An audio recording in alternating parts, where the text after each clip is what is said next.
Oh.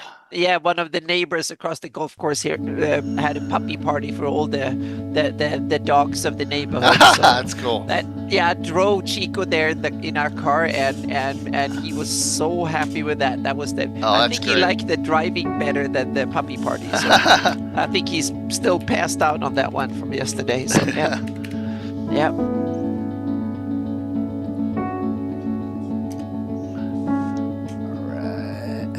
And here is Dragahir. Awesome. Hello, hello. Sound check. Yeah, hopefully they can hear us. And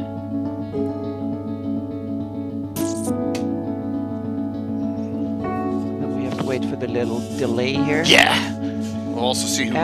It's a Monday night, so who knows how many people we'll get. Exactly. It might be. Okay, good. We're being heard. Okay. So, yeah. Good. Oh, look. Hello. Hey, Chris. All right. Back in 2001, when we first began working with Go. he pitched this wonderful series of books. All right.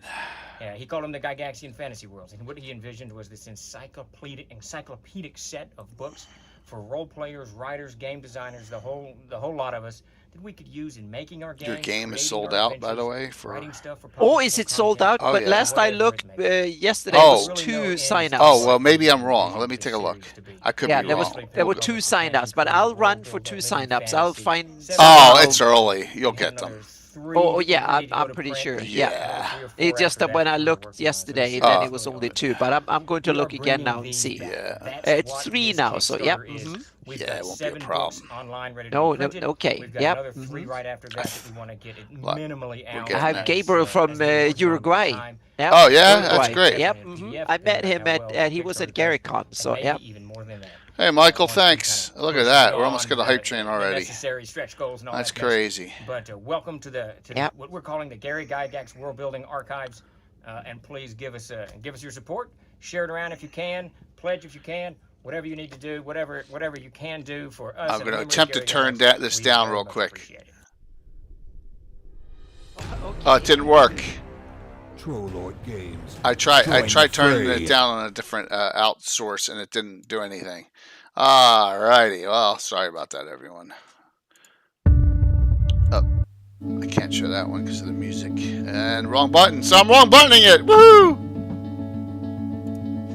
Hi, welcome to Gamescape. Hit some wrong buttons here. Today we're going to be going over a piece of our gigantic cliffs. Hey, TK.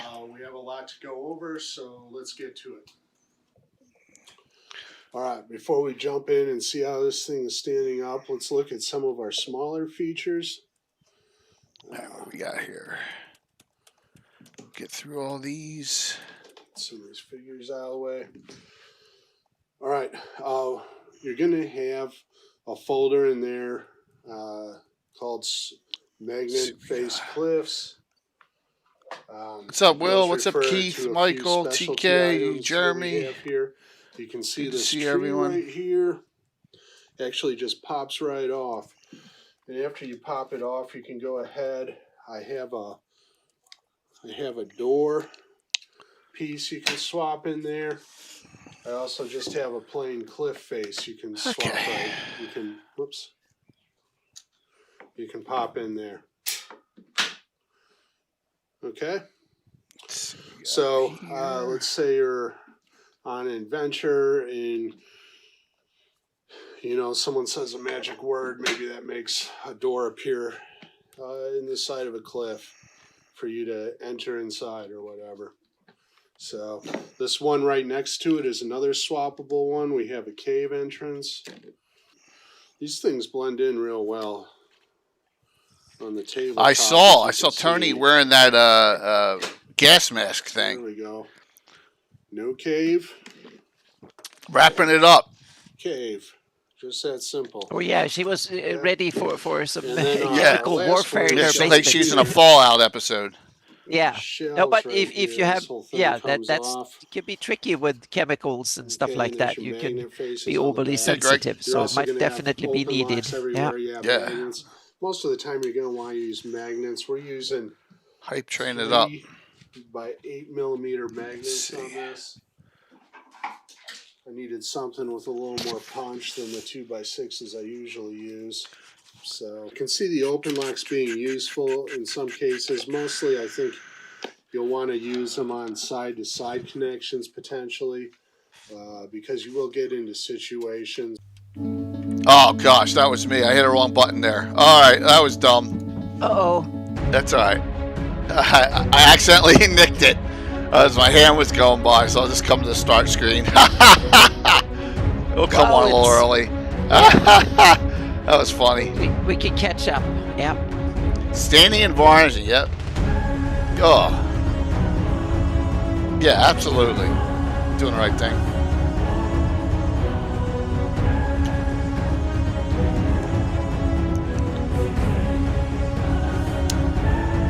Jeremy, you better tell Tony I'm going over her venture today from Candlekeep Mysteries, by the way. Well, for high-level adventuring, so for GREYHAWK, so you want to let her know.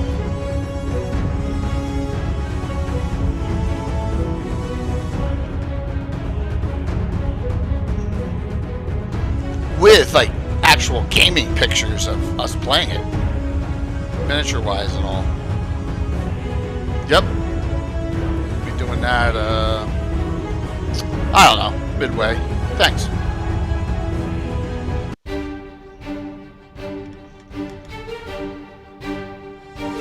Right.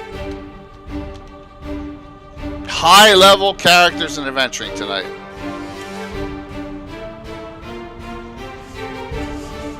Yeah.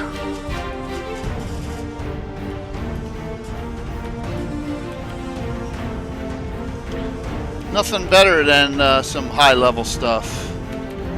Although, you know, I'll talk about where that can lead.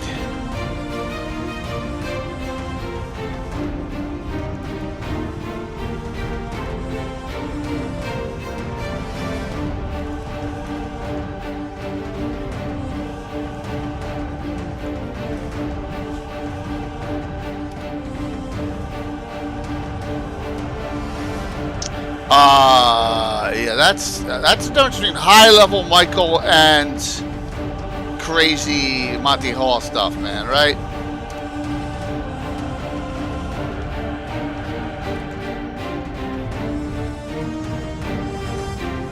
Big difference.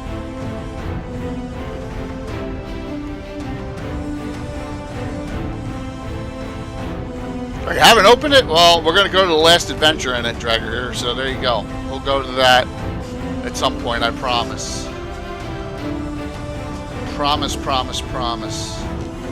Give me 1 second here. I think it would probably be helpful. It's always helpful if I bring the Animap up. I just want to have it up on my screen here, just so that I can quick reference it if we go to a location. Yeah. Yeah. It's good to have it. Yeah, it's always handy. good to have that up. But instead of me searching to pop that up now and make sure that we have enough. There we go. Right. There we go.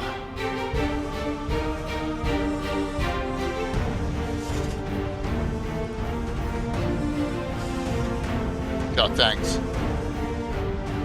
Woohoo! Alright, what do we got? We got 4 minutes, so we come a little live here and we'll give you an up. Let's do a virtual GrowdCon update first. Let me pull that up. Oh, I don't have too many things open, Anna. Uh-oh. Yeah, you know. Are you in trouble already? Yeah, probably. Although now, you know, I got my Stream Deck working. Everything's working again. It's, oh, good. Yeah. Even the shoutouts. Yeah. Even the shoutouts, I think, here. But let me test. Yep. Okay, good. Yep. And I have a lot of all right.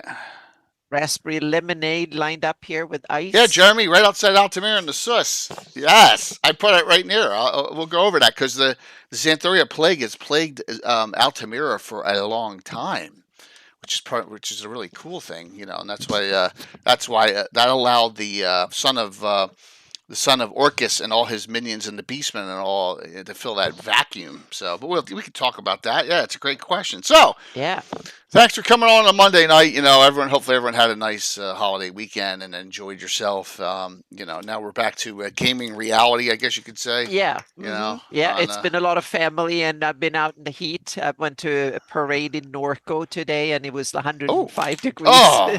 Yeah, but it was fun. It was a lot of fun, but sweaty and cold and hot like hell. So yeah. Monday night, isn't that awesome? Yeah. There, Fritz Winchester himself, Curtis is on, and Phantom, 41 Phantom, you're on. Yes, Monday Night Gabbin. Let's have some fun with this. Just chat up. We're going to talk about high-level characters and adventuring. Well, first things first. I know it's not even 7 yet, so let's go here. All right. Saturday was the big startup, and we got some more last-second adventures in. Good. And I was saying. GREYHAWK Reborn put in a record 18 events from GREYHAWK Reborn. Yeah, and then we got some more that came in last second. So here we are, and I'll blow this up as much as I can, showing yes, take a look at all this. So, and there's there's not a lot sold out, but there's some things that are sold out. My Lost City of Seoul on Thursday night sold out. And Darling's Vengeance Red Duchess. This is a GREYHAWK Reborn game with Hamlet in there. That's out. Steven Chenault game is sold out. But look at all these. I mean, there's some seminars mixed in here. There's some without even any sign-ups at all yet. So we got a ways to go. Salvage Operation. Here, this is one of Rob Phantom's. It's got only 2 open. Deep Dwarven Delve, that just came in. Started a day or the day right before Joker's Smile. He's on. Oh my gosh, he's been sending me messages. So he's a good guy. He's got 3 events in. They're all about Len's Deep Dwarven Delve. So in 3 different sessions. So that's pretty cool. Yeah. And Fist of the Usurper sold out. Carlos's Adventures. Oh, Wayne, thanks. Wayne, thank you so very much. It's September, everyone. All right, so it's September. So I'll match some subs tonight. Once we get them in, and then I'll be doing a lot of matches this summer, this whole month, because they made it a lot longer than they did last year. So I'll match gift subs for tonight. We'll say up to 50. How's that sound? So get things rolling here. Thanks, Wayne. That's really kind of you. Yeah, we gotta get together on what you want to pick there for your winning from the last from Wednesday night. Carlos is out. We got a lot more GREYHAWK Reborn's Forest of Doom is out. Enemies of My Enemies. That's Tim's game is sold out.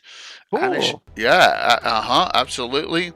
Here's a Ravages. I think that's Josh Pop. He's got 1 here. Chuck's game sold out. Ember's Empire, another one from Rob, is out. Return to Strange Stone Dwelling is out. So Anna's got 3 open spots. How does Anna have 3 open spots for her game? Well, not that popular yet. So awesome, Jeff. Awesome, Jeff. Yeah. How does Anna have 3 spots open? I don't know. So I thought it was sold out. Yep. Grand Joust is sold out. And then Folk and Mists late Saturday night's out. Here's another Ravages of the Mind. It's got 3 out of 8 only left. Mode House. All those Mode House ones are gone. I think they're Dave Guerreri running them. And then Isle of Gothar's only got 1 left. Far Cry, that's Guild Superiors. That one's out. And so there you go. So we got a lot. There's a lot of great games. That's good to hear, Jeff, too. It's really good to hear that you got some stuff rolling.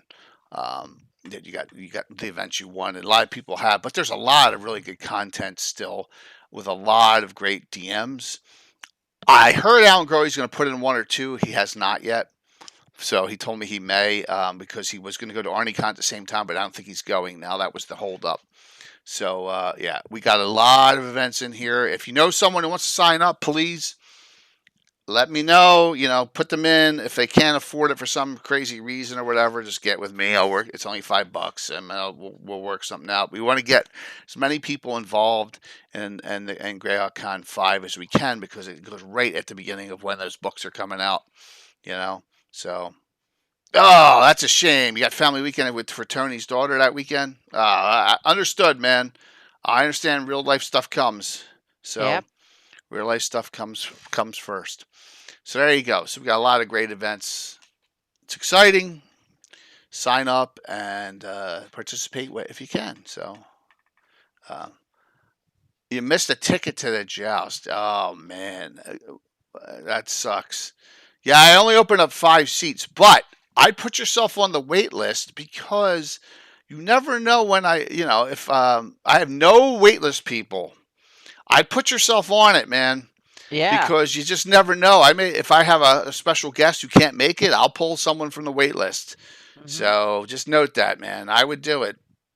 No, that's what I would do. Play it safe. So, and there we go. All right. So that's what's up with the Virtual GreyHawk. We'll keep up to date on where it's going upcoming. All right. Sound good? So, yeah, you gotta just confirm your schedule and do it, and that'll be awesome. It'll be really cool. Oh, you know what? That would help, Candy, if I did that, because I did not. Because I always forget to do something right off the bat, because that's just the way it's been lately. Here, let me Classic D&D reprint giveaway. Here, boom, we're good. Now you can do it. Like I said, I own Dan Weirdo Wayne. I own you something, so we need to talk about that. Alrighty, we are good. So let me just do one more shout out there if that works. There you go. Okay, cool. So, all right, Anna. Yeah. So here's the number one question that is very amorphous on this topic. When do you consider high level adventuring? that depends a bit on the rule set you're using, I think. Yeah, because if now I'm being kind of facetious or reading this the bad answer, so to speak, is like when things are starting to go bad, because almost every edition of D&D and other fantasy like Pathfinder and other related games have a sweet spot, so to speak. And to me, I've always seen that when you pass that sweet spot, that's when you get into high level territory. Right. So, and that's when you require special hand holding or you need to start tweaking things differently, because the rule system no longer supports the same type of game. Meaning you have to do something in order to make the game work at beyond a certain level. And True. Where that is depends on the rule system, so to speak. That the old school games were fairly good at that high level play, and then came a second edition that was a little bit worse. Third edition was even worse, so to speak. That was the most difficult I've had, and then Pathfinder started to repair that a bit, and now 5e. I haven't played high level in 5e yet, so I'm not really sure how well it seems, but they seem to front load more, so to speak. So I'm not sure, but it's, to me, that's when things are starting to get difficult. That to me is high level play. Usually about 12, depending on in the old school it was probably 14, 15. In third edition it was like even 8 to 10 was starting to be a little bit cumbersome. Pathfinder pushed it maybe beyond 10, 12 or so, but somewhere around above 12th level is where I think most is considered 12th. Okay, high level. Yeah, so it's out. I asked that because I like to throw it out there with what everyone thinks. And wow, Troy, thanks. Yes, September. Troy, if you didn't, I am matching up to 50 gift subs today. And I'll do it on a lot of. I can't do it during streams, during RPGs because I can't keep track. But during Gabbins and September, man. Gabbins and Legends of Lures, I'll match up to 50. Yes, chop it up, man. Thank you so very much. Yeah, it's awesome. So I have memories of 2E being as good as it was largely when we had class kits and everything. So my sweet spot is 6th, 7th, and 8th, with my special groups 5th through 9th. Just because I can manage that, and so you got into Anna's game at Grand Hall. That's awesome, Josh. That's awesome. Yeah, I saw that. That one sold out immediately. Yep. So yeah. That's great. That's great. And Josh, thanks for the help. I think you helped me with Rob's as well. I appreciate you helping me out there, fixing a lot of stuff. But my group of guys, we'll throw in a high level with our characters because I talked to them about 5 years ago. Maybe we were streaming for a year or two, and I said, guys, I can't take these characters and run a balanced game on the table just because of the nastiness. I need to un-Monty Hall some of these characters that have been this way for 20 years. And I'm telling some trade secrets here. So I said, look, let me make some tweaks to some characters. It won't hurt, but then we're gonna make everyone playable. So and they like, yeah, that makes sense. We got a lot of characters fixed. Because you know what happens, and I guarantee some of your old schoolers will say this, first 1E, 2E guys especially, you get a lot of books that raise stats, you get a lot of other items that are game imbalancing, and you're like, my God, I can't use this character, he's 12th level, and I can't put up anything against him. Except for gods and dragons and things, and what fun is that? So, my high level, I'd say, starts at 11th, Anna, and then the highest, the highest we've gotten is 18th. But the absolute highest I'll play most of the time, 90% of the time, is 13th to 14th. Yep. I just maybe a 15th in there, but not all 15th level characters. Yeah. So Troy, thank you for that. Dan Weirdo, thank you for that both. Really appreciate it. The monster level by DMG stops at 10. Yeah. That's monster level though, Sam. Is that equate to character level? I don't think it does. I think that in the original DMG, they just said we got to make these levels 1, 2, 3, 4, and just put them in as a rating from 1 to 10. I don't think that equates to character level. So running high level is hard on the DM. Yes, and a lot to keep track of.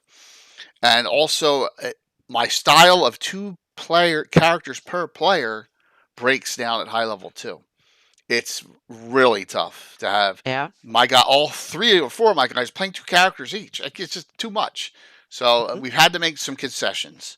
So, Anna, what's the highest you've been running around with? I'm back in the second edition here. I had a fairly long campaign where they were around 14 to, I think the highest were 18th level. I had a couple of 18, about 6 players in the campaign, and I think that went from like 14th to 18th level.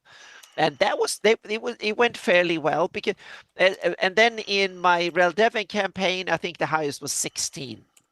And so I've definitely been up there and run things. I've tweaked a few things in my house ruling though in order to make it work. And from what I see, there are 2 issues with high level play, and they're kind of both mechanical, but they're different in nature. One is the more technical side of it, meaning you get so many, especially 3rd edition suffered from this. You get a lot of characters have 6 attacks, even monsters. They get so many attacks, so many saves, so many exceptions that each round takes forever. And it's so hard to just keep track of all the little fiddly bits that each can do, so to speak. And so that's one side of it. And the other side is more like you alluded to, how do you challenge it? Meaning you can have you can have rule breaking spells, or not rule breaking, but spells that break things completely. Or you can have things that are either overpowered or underpowered, meaning you can have spells that just incapacitates a boss monster in one go because you missed a save and the whole thing is over in one round. Or it can go the other way around. It can be the monster that has something that cripples half the party and they're wiped out in a heartbeat.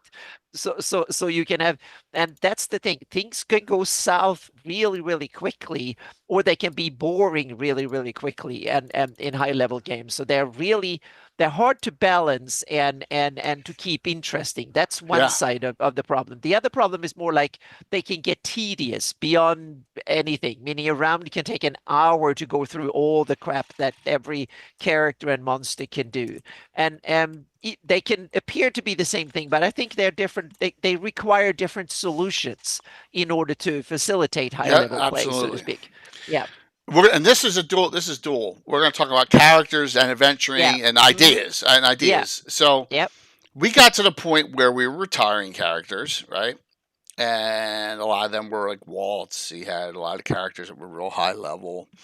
And then I was like, I don't want to.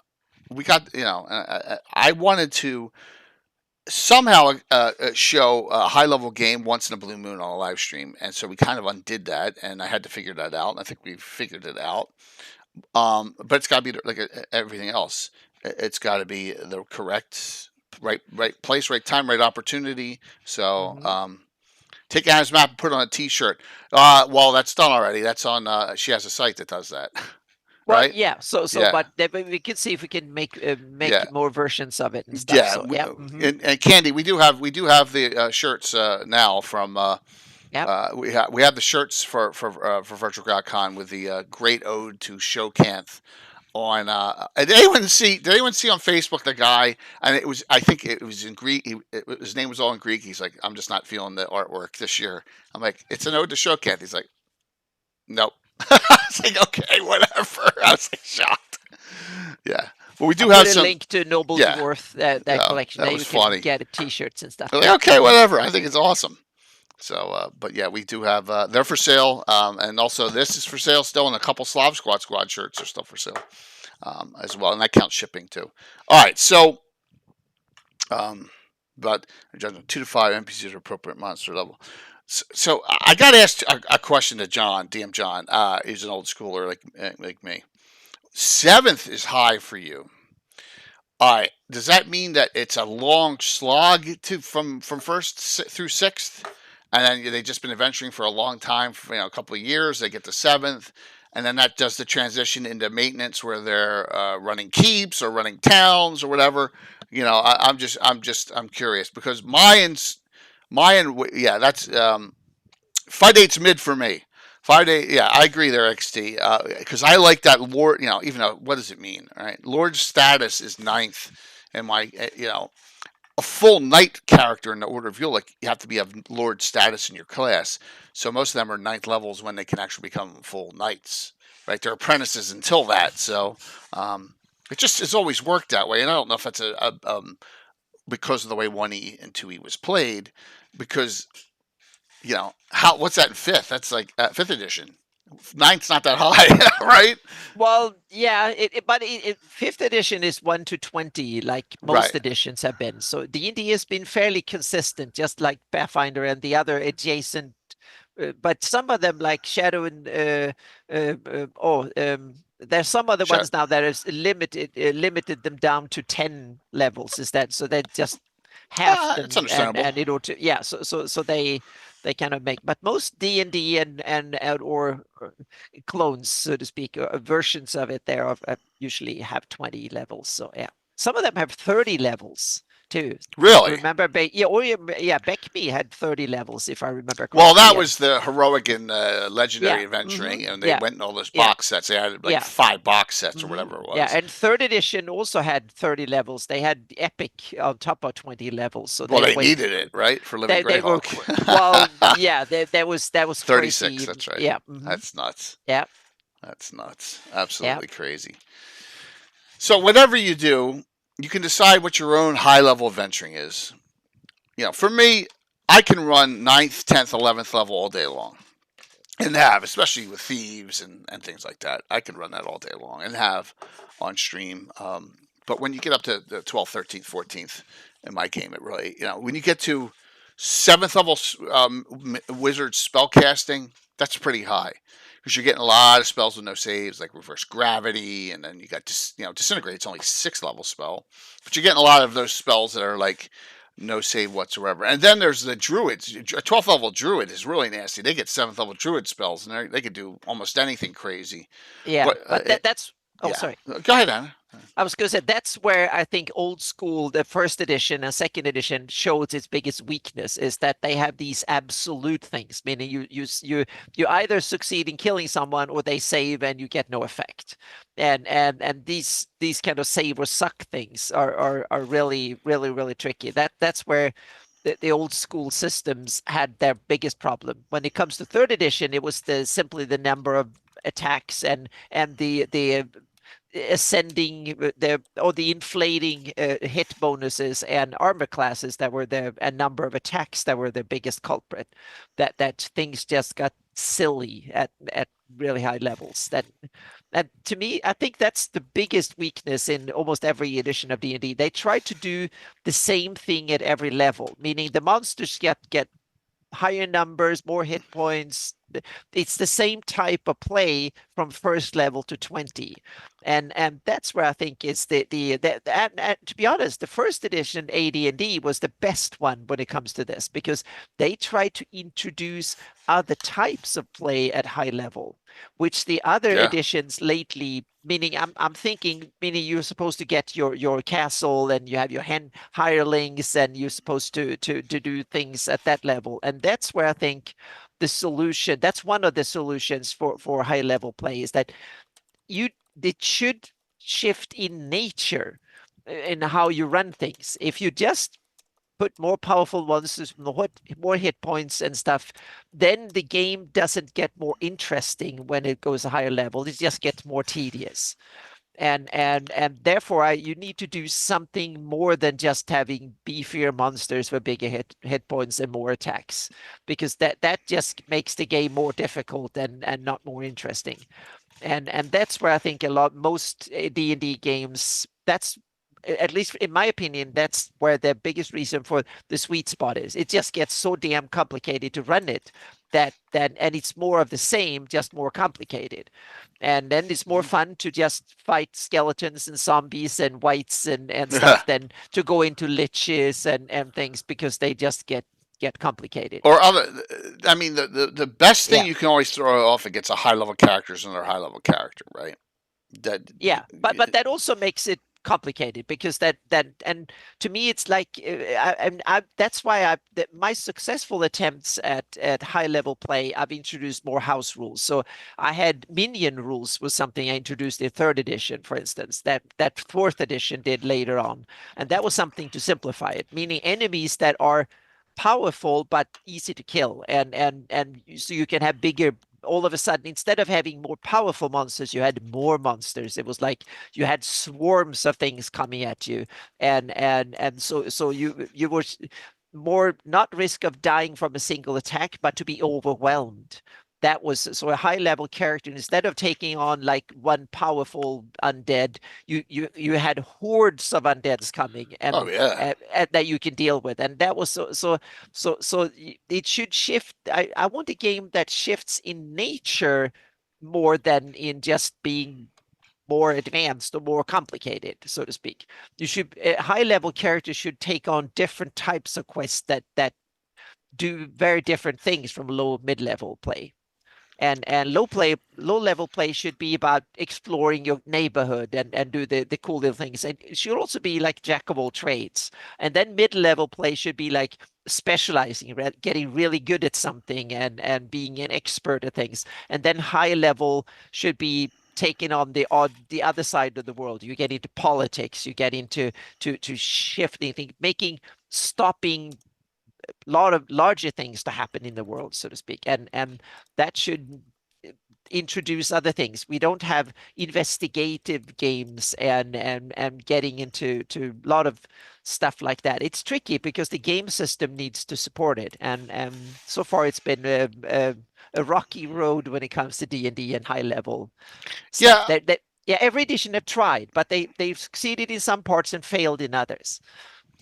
I'll be arrogant and say, here comes Mike. All right. I invited Mike on. Yeah, because I know he can't come on Wednesday. So yeah, that's great. So Mike, what's going on, man? Good to see you on a Monday. Yeah, hey, awesome. Guys. Welcome. How are you? Hey, I just woke up. Well, that's all right. It's a long weekend, right? It's the end of a nice holiday weekend. You probably had people over, probably eating a lot of food. You know. Yes. I know the feeling, man. I know exactly the feeling. Here, let me shrink this a hair. Mm-hmm. So, just wanted to, hey, glad you could hop on, man. We're talking high level venturing. So, what I'll say is this. I think I got a good balance for how to run high level with 1E, 2E. I don't want to do it every week. It's straining. It's tiring. it is a drain to challenge high level characters week in and week out. So I'll do it. That's why we like bouncing around a lot. For a group of adventurers that are 11th, and they make it to 12th, and they make it to 13th, and then it's like they're getting more and more and more powerful. See, Greg, I don't want. I'm not the lineal DM in the campaign either. We don't want to. It's not an adventure path, and that's why we're bouncing all over the place. I can run any high level adventure with. Give me 6 characters, any 6 characters in my campaign. I'll set something up that's fun and challenging, right? But I don't want to do it every week, especially live streaming it. So that's the difference. Mm-hmm. But that doesn't mean you can't find severely cool challenges out there, whether it's in the campaign itself in GREYHAWK or in some publications that you may have put aside, like, I don't know about this, or third-party publications. We could discuss some of those, which I have. Well, it does make level drain less dramatic. Level drain is, You know what, BB, about level drain is one thing that I try and stay away from it a lot because I don't want to penalize one character over another. Plus there are restoration spells in first edition. All right, there was a couple other really cool comments out there. I know DM John said start with 9 players at first. People drop out over time. So by the time you get to 7th, maybe you're down to 5. Wow, that's a large pool to start. But yeah, you're right. You got to have dedicated players. Isn't that the funnel? What's that? The funnel, where you start with a bunch of characters and. Yeah, is that what that's called? The funnel now?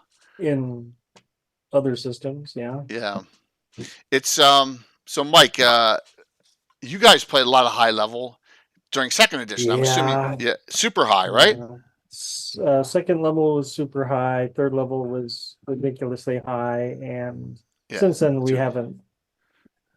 I was actually kind of digging through before I got on here. I had to dig out a couple things, so I got some old character sheets. Oh yeah, there they are. Oh, the orange sheets. The orange, 20, yes. Tui, right? Yep. Mm-hmm. Right here is Mortellin. This is my oh screen name. Mortellin. Is he 20th? 20th level magic user, second level fighter. Amazing. That's now I'm sure most of that is not legit. Here's one that's not legit. That is legit, but there's no way it was done legit. And it was my friend's King Conan, King of the Great Kingdom. Right. Because back then, remember, we did everything. We did wars. So sure. Apparently, rewarding levels by how many countries you conquer. Conan, I like it. That's wow. Yes. Conan is a 85th level rogue. There you go. That will probably break the record for the highest level we even talked about on this show. Yeah. 346 hit points. There you go. Yeah. So now I got all kinds of characters like that. Yeah, because that's the way we played the old Monty Hall days. I bought a stuff in a whole packet of stuff in the late 80s, early 90s, and there was a red folder, and I opened it up, and there was this character named Morgan the Bold. Okay, and he had this store which had like every magic item in it on the sheet. It was detailed up. It was a 100th level fighter, 100th level mage, 100th level cleric, 100th level thief. And I'm thinking to myself, wow, where do you go from there? So, I mean, this is just the kind of stuff that, like, I'm assuming. Yeah. The case of my 2E campaign, where you went from there, was conquering the entire map. You would start with, because in the rules, it tells you, you get a castle, you get a tower. It gives you the rules on domain management. And then from there, it just kind of spreads, right? Like a virus. The players just end up taking over the entire map. And you're 85th level, next thing you know. Apparently. Now, my 3E games are a totally different beast. Probably some of the stuff you guys had already talked about, how they design monsters to fight and, what quests to go on and stuff like that. So, yeah, and we're going to bounce around and talk about a lot of that. And so before I even knew about, I'll give you what I did. Before I even knew about second edition upping the hit dice on dragons and giants, I did that. So, for example, you know how each age category of a dragon, say the red dragon was 11 hit die, it should only have 88 hit points. I'm like, no, that's stupid. I was doubling it back then. I'm tripling it now.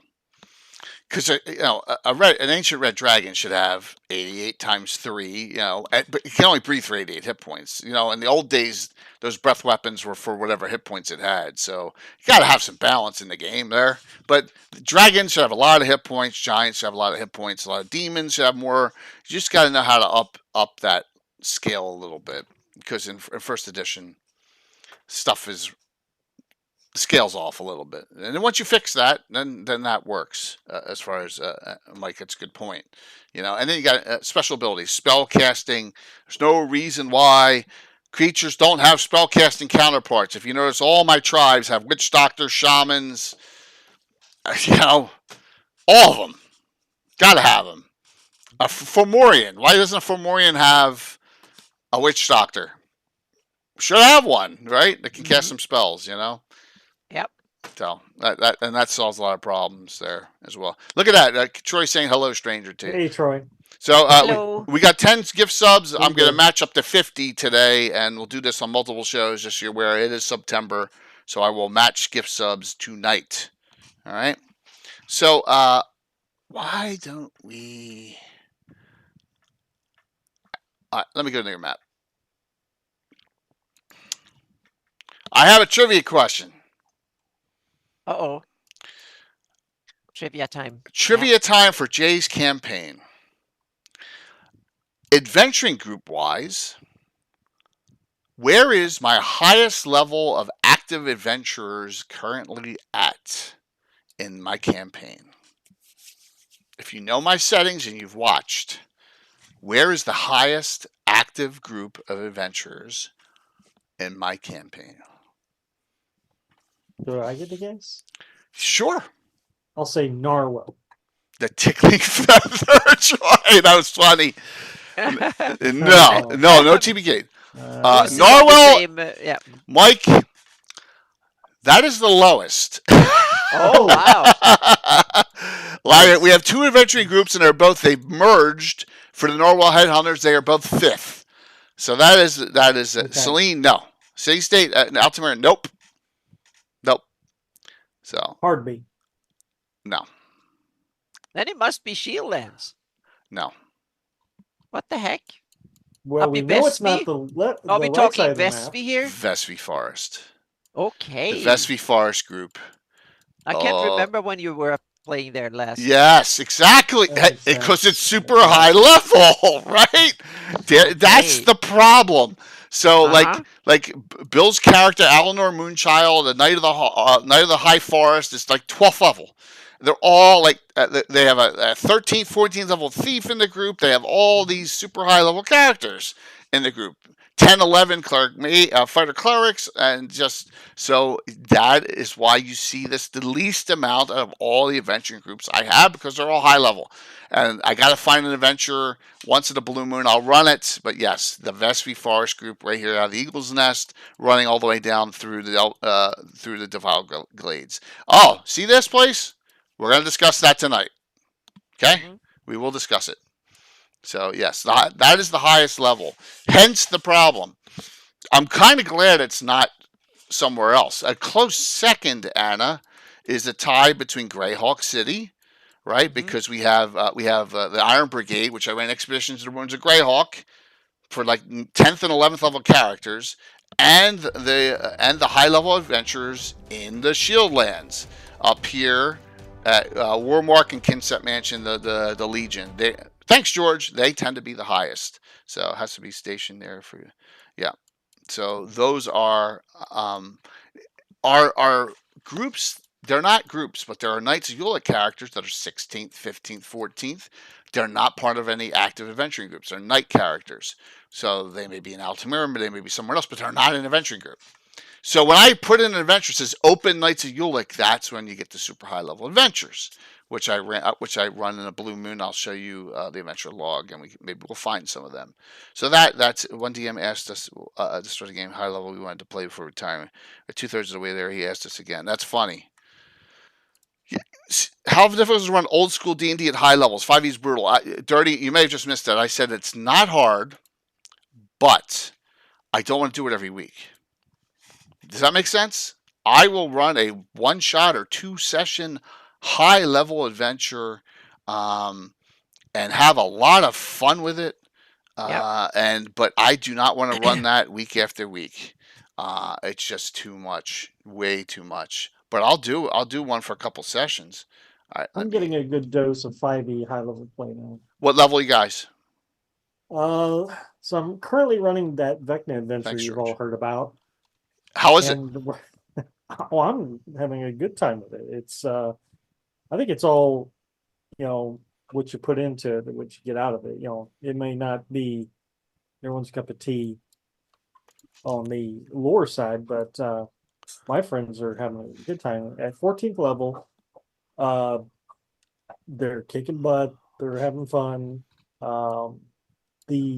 Each chapter has a unique monster so far that has been challenging to them, throws them off, because when you have played for a long time, sometimes just having a unique monster is all you need to really spice things up.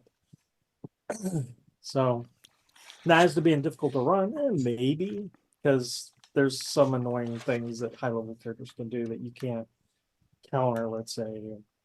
So, how many characters are in the group? 4. Okay, 4 high. Yeah. So, 4 high level. I would have trouble. Say my 4 players are all there and I have 1 NPC, and that would be a group of 9. I'd have running 9 14th level characters would be a problem. Right, Jeff. It's milestone level because it's one of these 5e modern adventure paths So where goes at up each together. chapter you go up a level. Yeah. And it starts you at 10th as well. So milestone experience can be very useful if you plan to run like epic and not that many. And if you have like an ongoing game every week and stuff, you don't need it. But if you have like a 4-session event or something, you can simply say that or a campaign that runs for 10 sessions. You can say we'll level up each game session or something. I've pretty much been doing milestone ever since Paizo started adventure paths. Yeah. Only because it just made story sense, not when you're doing XP and you fall short of 100 XP at the end of the chapter, then you look like an ass, and a bad guy. Yeah. So what can you do? It can often, I tend to fall more and more into milestones. It's kind of cool because then you can take the temperature. Now they've been slogging it out hard and stuff, and then you have one day off, and it's well, now you characters. I reward the people that show up. Yeah. Too. If you don't show up, then you're a session behind. Let's say you got to make up that session before I give you the level. Yep. George, it's really not that 9 having fighters over spellcasters. It's not that. It really isn't. Just if you gotta know what's going to be thrown at you, and you know me. Hey, Gary, good to see you. And by the way, what a great show on Sheldamar on Wednesday. If you haven't seen that show with Sam and Gary and all, that was awesome. That was an awesome show. Fantastic. Yeah. You're welcome, guys. Yeah. So, I just lost my train of thought there. It's not that. It's me being anal. I know what spells they have on the back of their sheets, right? And I know what they can pray for out of their, So no curveballs coming this way. None. So let's do an example here. I'm going to show you an example of just, is it high level or not? It's approaching. So here's the last from 104.6 to 106.3. Oh, by the way, we have an all-star event this Saturday coming up at 1 o'clock, and it'll be through the scroller. Another one with this new group that's unnamed. They picked a stupid name, and I told them no, but we'll get there. So this goes from the wedding event, which was with Venarian Vord and all the way down to all the prelude events for the Hateful Wars, right? Scenarios, and then a lot of nuclear meat, a lot of my regular group, and a mix. You notice Narwhal Headhunters are in here. Nuclear meat again. Notice Knights of Yolik, but it says Knights of Yolik. It doesn't say open. That's the difference, because this is Elazira running. This is Coco running with individual characters and knights that are 7th, 8th, 9th, and 10th mostly. And then here's Skarn. He's 9th, with nuclear meat. So there's a whole bunch of things in here. Notice the following. Those who participate in the Hateful Wars, what levels were the characters? Now, Prince Tresarin himself, you would think he'd be like what level? Mike? What level would you think the Prince Tresarin of Selene would be, and what level did I have him? Got to be like 15th level, right? Okay, what level do you think I had him for gameplay? 17th at the 10. time. What's that? 10? I had him at 9th. He was the highest in the group because 8th. That's it, John. I did not want. I knew how mentally depraved that I was going to be with that table with hundreds of things all over it. I wanted the game to be manageable. So there were 7th level, 8th level characters, and 1 9th. There, all the characters and all 3 events were in that 7th and 8th level range because I knew I could manage it and had 3 games within 24 hours. Imagine me having 3 games within 24 hours with 15th level characters in each one. My brain would have exploded, right? So I kind of, yeah, he could have been. He could have been, but there were some stories behind him. I did that just because I knew what I could manage. It wasn't a super high level adventure. So in all this, we don't have any super duper high level adventures here. Let me see when the last one I ran was. There's one Open Knights of York here. Overloaded Demons. This one was pretty high. Yeah, so there were some high level ones. Awakening of the Sus, Altamira, Knights of Ulic. These are higher levels where I allow them to pick any one character in the order of Ulic. And usually they'll pick like maybe a 12th level character or whatever, but they can only run one. So there are some highs. Now, ultimate highs, Anna, you don't run third parties, right? Adventures. It's all homebrew, right? Oh yeah, it's all I read adventure, I get over inspiration, but yeah, it's all homebrew. Yes, I create my own situations and run it. So yep, it's all homebrew, but some of it touch really high level play, and this show is you set this topic perfectly because now I'm starting to think for Hawk Tales how I want to implement high level. I had the low level, the mid level for the first kind of alpha edition locked in. Now comes the high level play, and that's where I want to go off on, and because I want to do things that I've always seen a problem in my own games, and I want to solve it, so to speak. So I want to both the tediousness side of it. That requires one set of solutions to try and make it run as efficiently as low and mid level play. The other one is it requires a whole different set of ideas, and that is to do things that you can't do at lower levels. And instead of just doling out more damage, 5e is very good at and so are 3rd edition and even 4th edition and Pathfinder to dole out more damage and do more attacks. But that stops roughly, most characters can probably, in Hawk Tales, they can max out their damage roughly around 10th or 12th level. So the rest doesn't increase. But what I want to do is that I want for, and it's different for casters and for like people that do martial things, like killing things with weapons and stuff. And I want them to be able to do things in like if you have a really high level skilled someone who's skilled at killing someone with weapons, they should be able to do it almost stealthily. Imagine you're at a diplomatic session and you want to murder someone basically in plain sight. That is something that a high level character should be able to pull off. They should be able to take a weapon from secret and basically just get someone with a dagger from the back and do a tremendous amount of damage or kill someone. So to do things in secret, to do them up front and do them quickly, so to speak, and still within some sort of rules.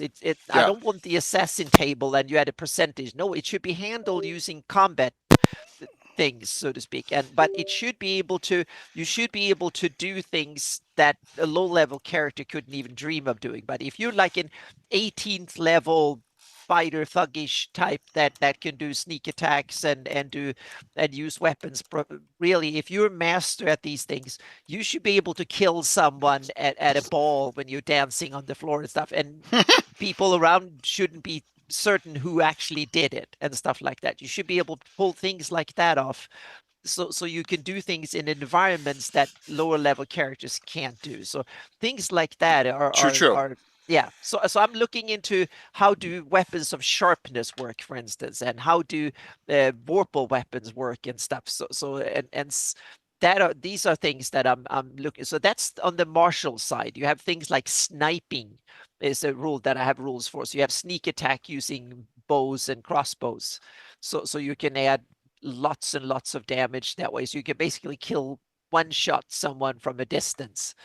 And then there need to be safeguards, so it can't be overused and you can just kill someone from straight out. It needs to be some sort of fairness to it. And that you can, just have Tim and Alan play test it, and then all the abuses will be figured out.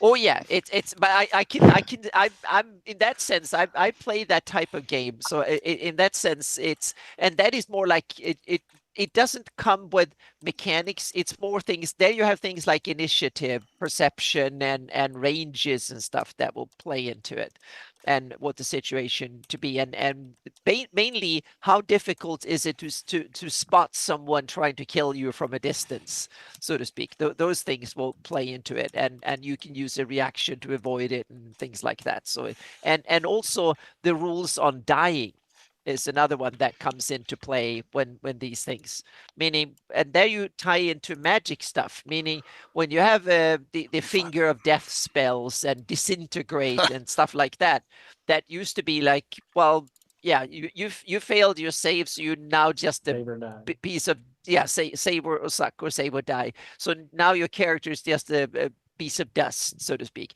Is that the kind of magic you want?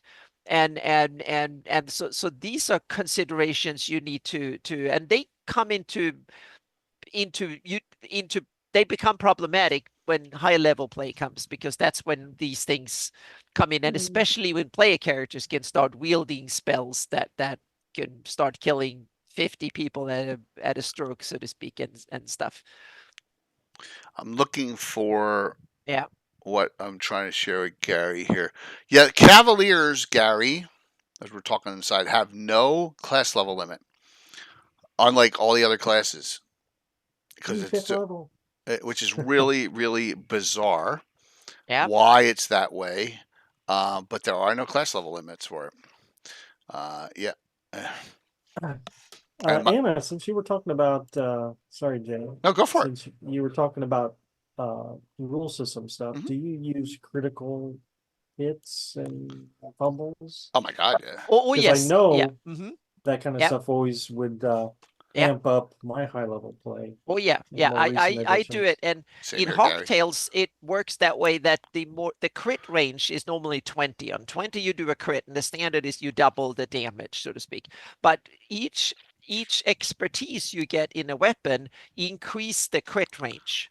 So when you reach pure like damage, not effects.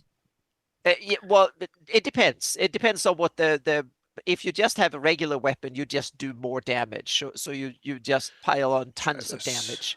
But you can also do other effects if you have magical weapons and stuff. They you do more effects, and also that I want the number of crits to increase.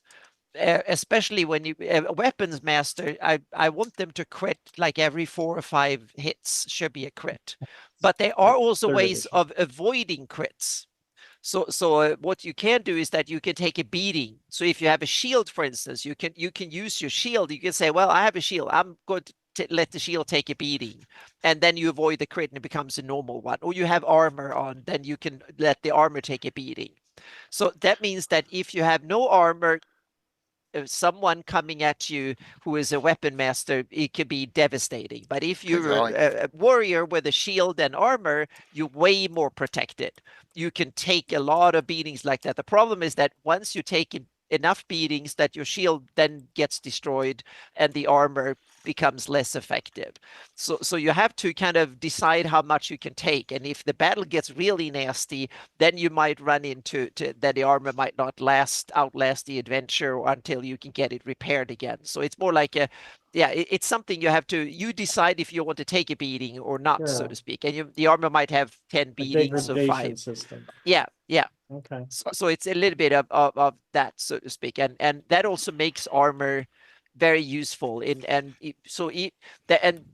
Hawk Tales is always very different. If you have that kind of the big fighter type, so to speak, then they can stand there and take a tremendous amount of damage because armor actually absorbs damage.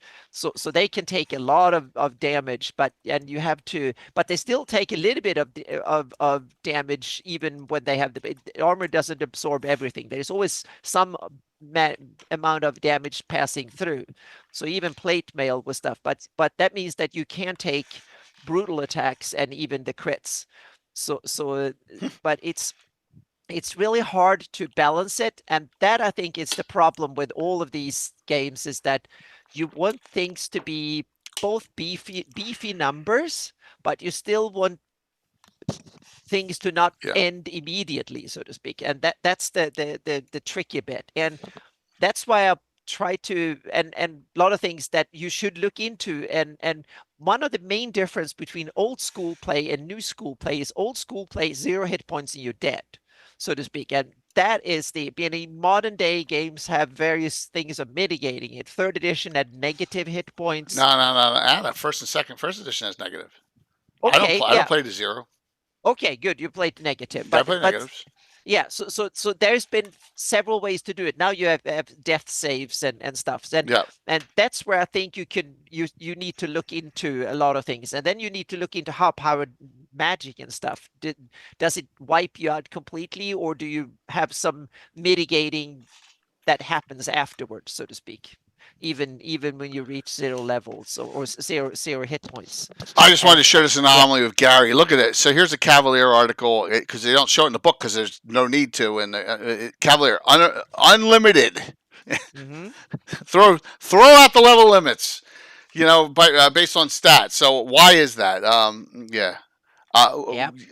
Wendy has the Death's Door spell in Arcana, which we use a lot in my game too. So yeah, just wanted to share that. So the Cavalier is a weird class that doesn't follow the rules of all this rigmarole crap that they threw into this book. Like, oh my God, you want me to look at this and go, well, you can be this level because you have a 16 here, and I was like, this is ridiculous. So threw that whole thing out. Mm-hmm. Bad. It was bad. So just. But the old school gaming, they were for people who love tables and love the connections. The Len Lakofka's clans. But we have to acknowledge the fact that role-playing games, the early editions were made for war game nerds and others who loved this stuff. 5e and new school games, so to speak, and even some of the OSR games, like they are still made more for people that want simple games, because they are not the ones that in their spare time wants to dig into hundreds of tables, and they are not that brain type, so to speak. So a lot of modern games, they want to be streamlined and simplified and so on. And there's nothing wrong with it. It's just if you love to do Excel breach management for your spare time, then have at it, because there are rule systems for you. But if you just want to have very simple mechanics to just go around telling stories, then there should be a rule system for you, so to speak. And so you have to find the sweet spot where you want your games to be, and then play. So my advice is always find the rule system that works for you, because those are different. And my caveat is also always that there seem to be some players that go around playing with the rule system they always complain about. And I'm one of these people, and used to be. So now I'm trying to do something about it. I'm trying to design my own rule system so I can no longer complain. I have to put my money where my mouth is. No. Yeah, and that's difficult. And especially the high level play is really difficult. Meaning, and then, so you have high level magic, and that's a specialty in itself, because old school, that's where, and there you have game balancing, meaning that take the martial classes in AD&D, they were overpowered and the rogue or thief compared to spellcasters at low level. But at high level, were the opposite. Then spellcasters could do things that the martial classes didn't have a chance of replicating. But that was part of it, meaning you played a wizard and all you could do is guard your horses until you were 5th level and get 3rd level spells, and then you started to be useful. That was part of the game. It was designed as unbalanced, and that was part of the design. So games don't have to be balanced, but they have to be understandable. You need to understand what the the concept is and if it's something for you or not. So Yeah, there are yeah. simple, and Yeah. we discussed this on some major Gabbins. Yeah. There are simple ways to fix that. Yeah, and Dirty Extra Talk, spell you're right. slots. Yeah, they're like a marriage in that sense. Yeah, Yes, you yeah. stay, but you complain. Yep. Mhm. That's funny. So, all right, Yeah. Mike. Yeah. What is the whatever you want to discuss? Give me an adventure. Just throw Give out me an something. adventure of a high level, whether it's Okay. in the second edition, Yep. third edition, first All right. edition, fourth, whatever. Not fifth, but previously. Okay. You're like, wow, I love playing that, and how it went. An adventure, a published A high adventure? level, yes. Maybe it's from a Okay. dragon or a dungeon or from yeah, like Vecna Yeah. Lives or something. Well, yeah, I guess Vector Lives is supposed to be high level, but I don't. Right. It's not upper. It's yeah, not high level. upper I think- crust, but it can, Yeah. yeah. So No, I mean like the back in my old Epic campaigns when the group was like 30th level, I had to write a lot of my own stuff. But occasionally Dungeon Magazine would have some ridiculously high level stuff. But I never I would mostly cannibalize them rather than run them as is. Anyhow, I'm dodging the understandable. question. I ran Age of Worms all the way through. There you go. Very Okay. end, Yeah. You're fighting against Cayuse, and Yes. your characters are supposed to be. I think we finished at like 18th or 19th level. It was supposed to take you to 20th. But that when we got that high level, it didn't matter. Once you have 9th level spells, it doesn't matter. And that was Okay. it was a big finale, and then when we're done, they never play those characters again. I think that's one of the drawbacks of I agree 100%. today's high level. 100%. It's almost like it's you're retired. The adventure path retires you because you've done the question, you're done. Do the next adventure path. That is my number one beef with, me. I'll argue for the sake of arguing sometimes when I think I'm in the right, even though I may not be. And the number one thing is they aren't campaigns. Don't call them campaigns. They're adventure paths. They're not campaigns. A campaign is a setting that you play in. If you run from Kind of a 1st to living- 18th and then stop, you did not do a campaign. You did an adventure path. So I know I'm splitting hairs, right? Well, and Yeah, with the Vecna adventure I'm running currently, that goes to 20th level. Mhm. There's no time, even though they say there really is no time for downtime. You're always in a hurry just to get on to the next thing. Mhm. And I agree. I think a campaign is something where your characters are growing and spending their money and doing things outside of questing. Yeah. Yep. And, It's the whole concept. It's not just going on the adventure, it's everything around it. Yeah. Agreed. And an adventure path can be embedded in a campaign. Mhm. So for me, sorry. it's I'm sorry, it's part of the please. whole concept of developing. Oh, you got 28 adventuring groups. Well, we don't use them. They're not all they're not all. I'm running one. I got to run them all in the same year. What I'm saying is that I think it's an opportunity wasted by a lot of DMs that those characters just go off and they're done. I think that's a huge waste of all that you've worked on for a year or two running an adventure path, right? But that's just a personal thing. And some people run published old adventures like Gary's putting on. That's the iconic adventure path. And a lot of people just they don't feel comfortable making their own adventures. That's fine. It's fine. There's nothing wrong with doing that. But I'm just saying that I think it's a wasted opportunity. So and anyone ever ran T1 through Q1? I guess not in that order.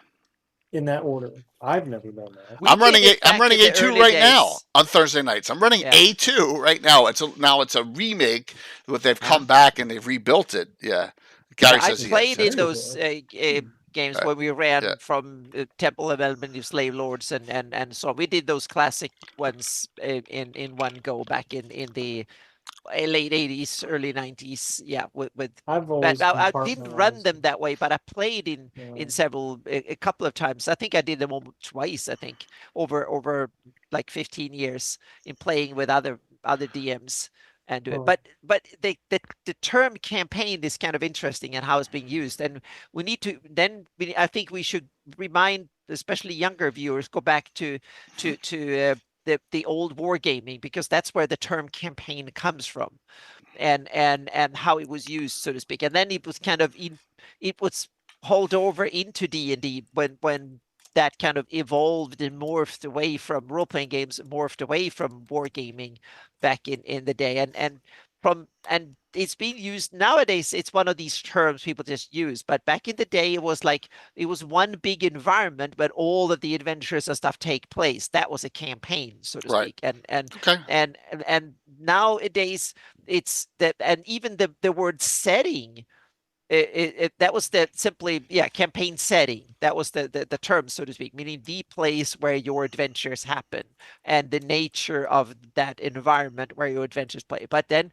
modern day games seem to have almost that term has disappeared, meaning most games, it's a game first and foremost, and the place it takes, that where it takes place is much less of interest, so to speak. It's just like, oh, it's an adventure. Have you run Fendelver or whatever it is? Meaning, the term setting and the term campaign, both of these terms have almost vanished from the latest editions of the game, for good and bad. Because in some sense, for some type of play, it's probably a bad thing. Meaning, world building. People like me, I even made a career of world building, and I love world building even more than gaming itself, so to speak. So for me, that's a sad thing that it disappeared.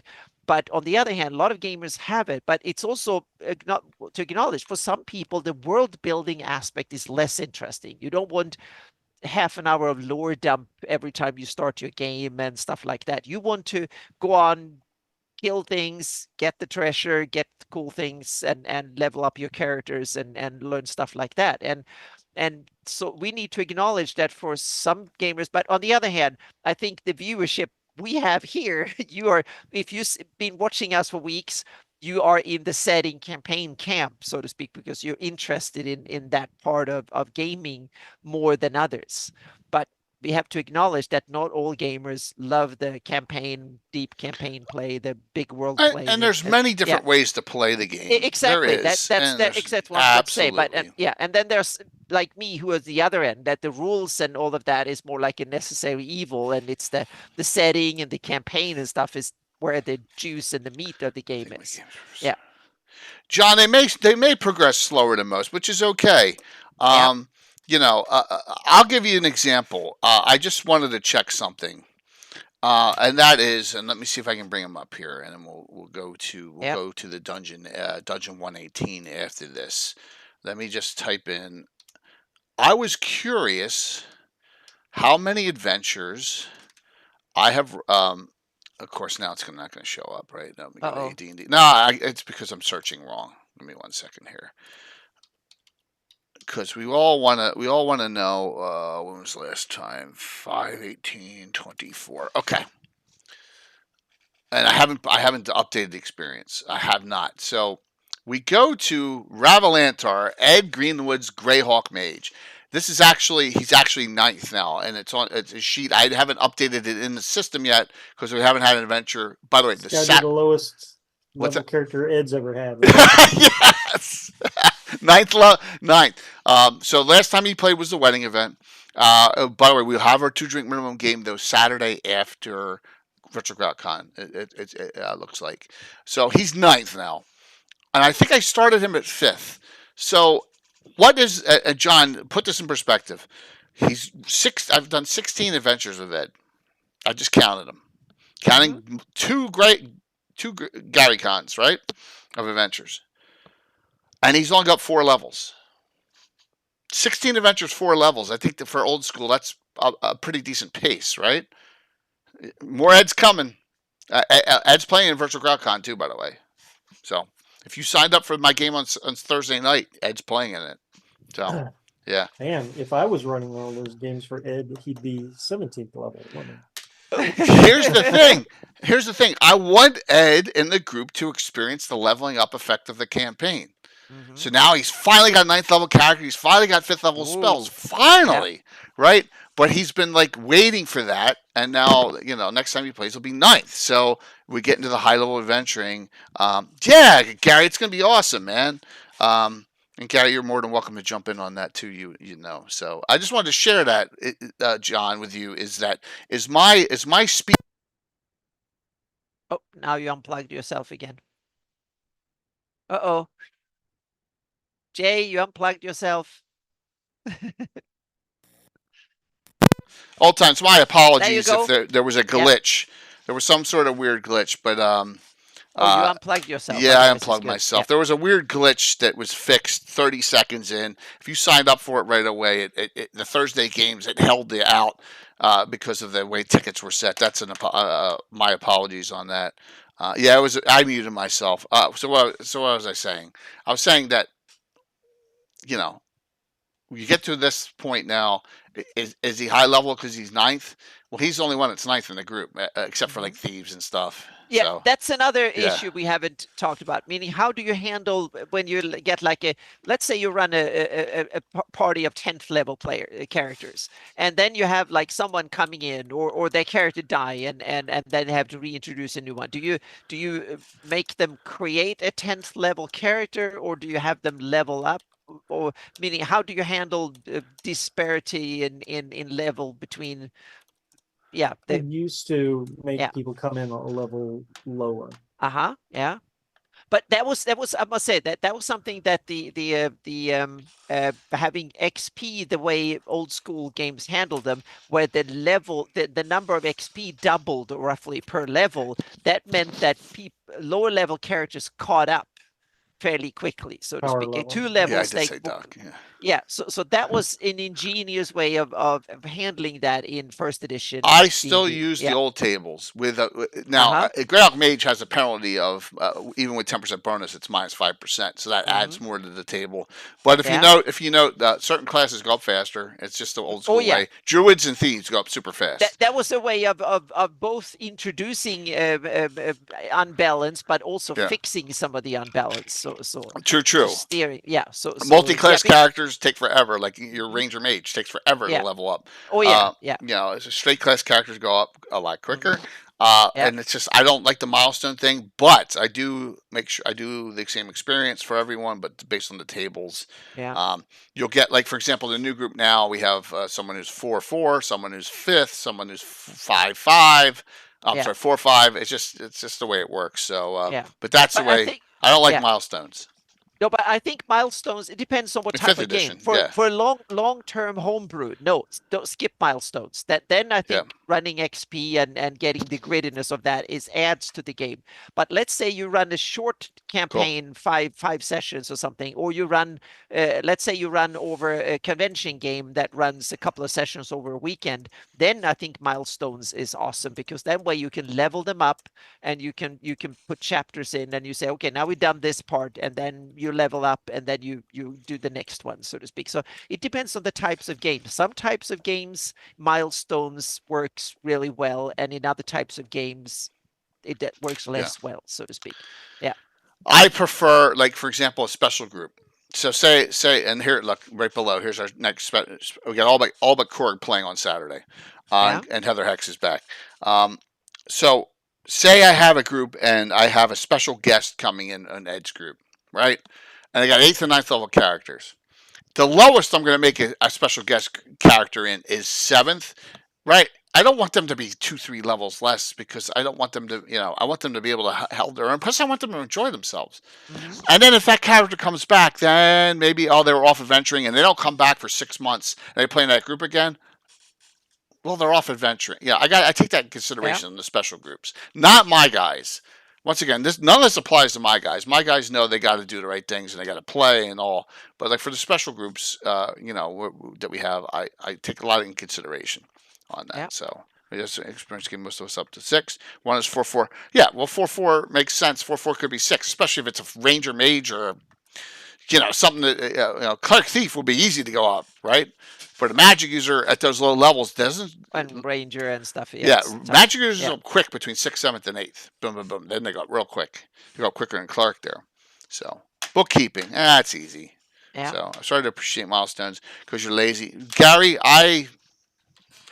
I just can't get into the milestone thing. For me to say that a multi-class character is the same level as a straight class character, I could never do it. So, but that's just me. All right. So here, Bookkeeping. good, Mike. What were you gonna say? Oh, I was going to say bookkeeping. There used to be two things I kept books on: XP and for what it's worth, and gold pieces. Mhm. How much does it cost to rebuild Zach Gig's ruined castles with the 3 towers? Yep. I know because I did the bookkeeping. on it. It's 1 million gold pieces. But that's funny. Yep.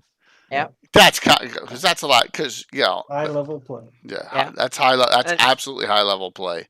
Mhm. All right, let's talk. Go ahead, Anna. Go ahead. No, I was going to ask Mike, but please, we can do that later. So please continue, Jay. I want to give you a couple examples of some high level games for your GREYHAWK campaign you may have forgotten about. All right, let's go here first.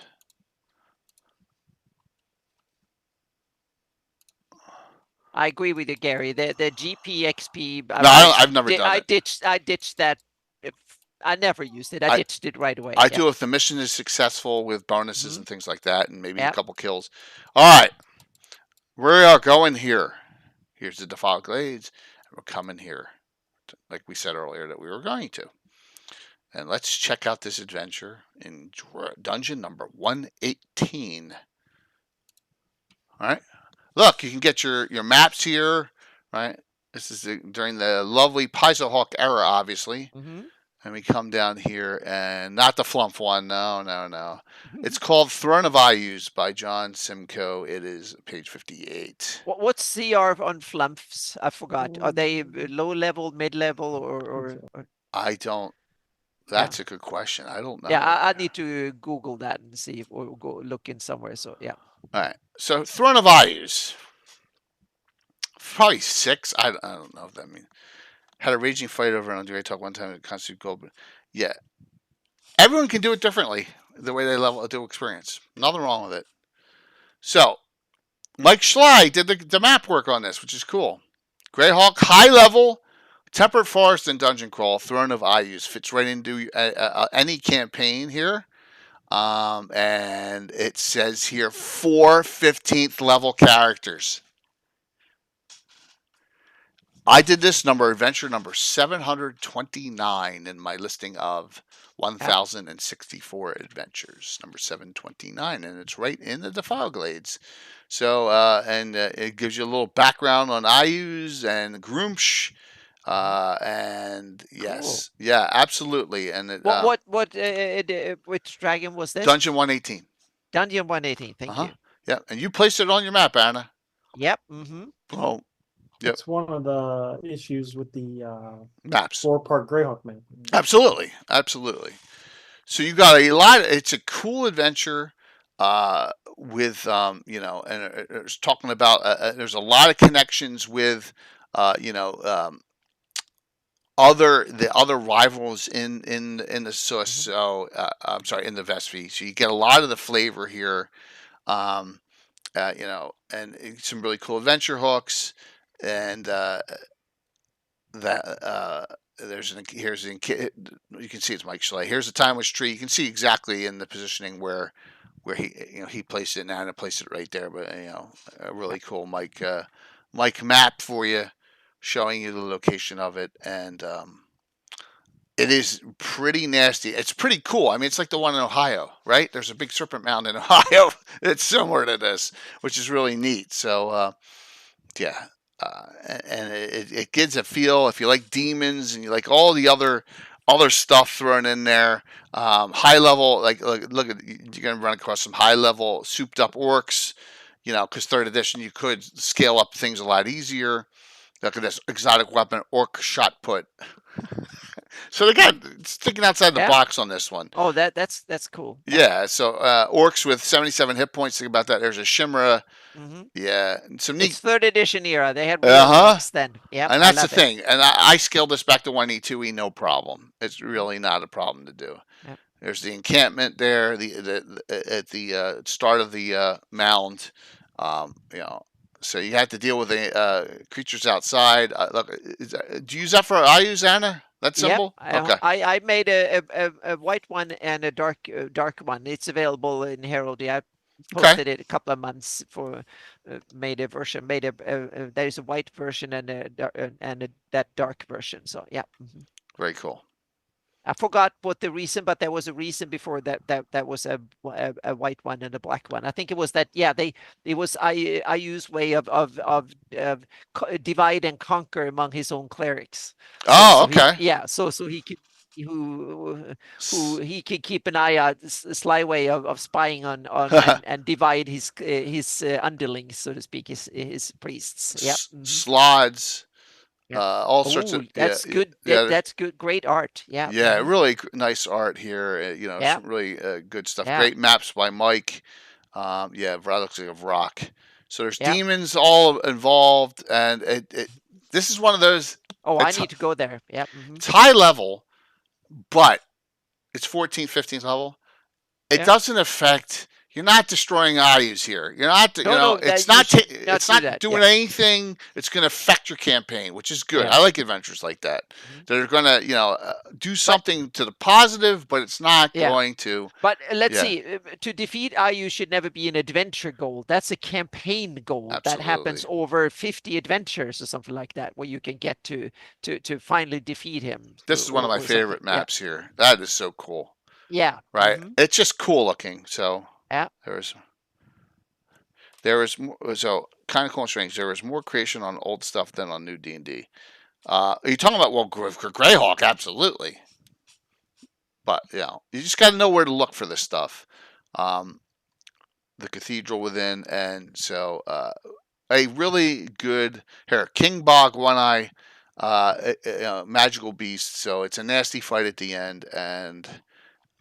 That will, something to, and let me see. Does anyone know John Simcoe? I don't know anyone. If anyone knows him, let me know. Into the Paizo Pass have too much of that. What's that, Gary? Have way too much scale? Scale up? I just say a new weapon quality, Orc Blood. Yep. So put some neat stuff in. Like the Savage Tide adventure path that Gary had a hand in with the Isle of Dread and everything like that. When you get to the Isle of Dread, that's like the midpoint of this adventure path, Right. And then it got, once those characters got to that midpoint, then they had to take the whole rest of the adventure path off Orth.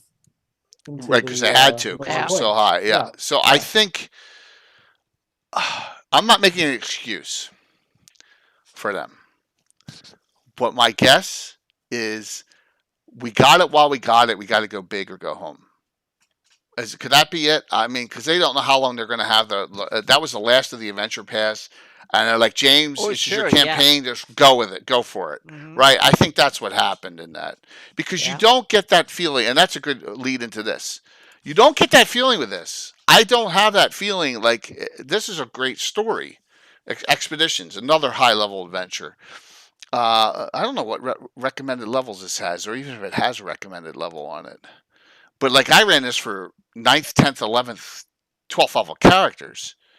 And also ran some low levels in between. But this was, the last ever published content that they did. There, it's 8 to 13, it says. There you go. 8 to 13. That's high. So that's another one. Where is Throne of Eisen?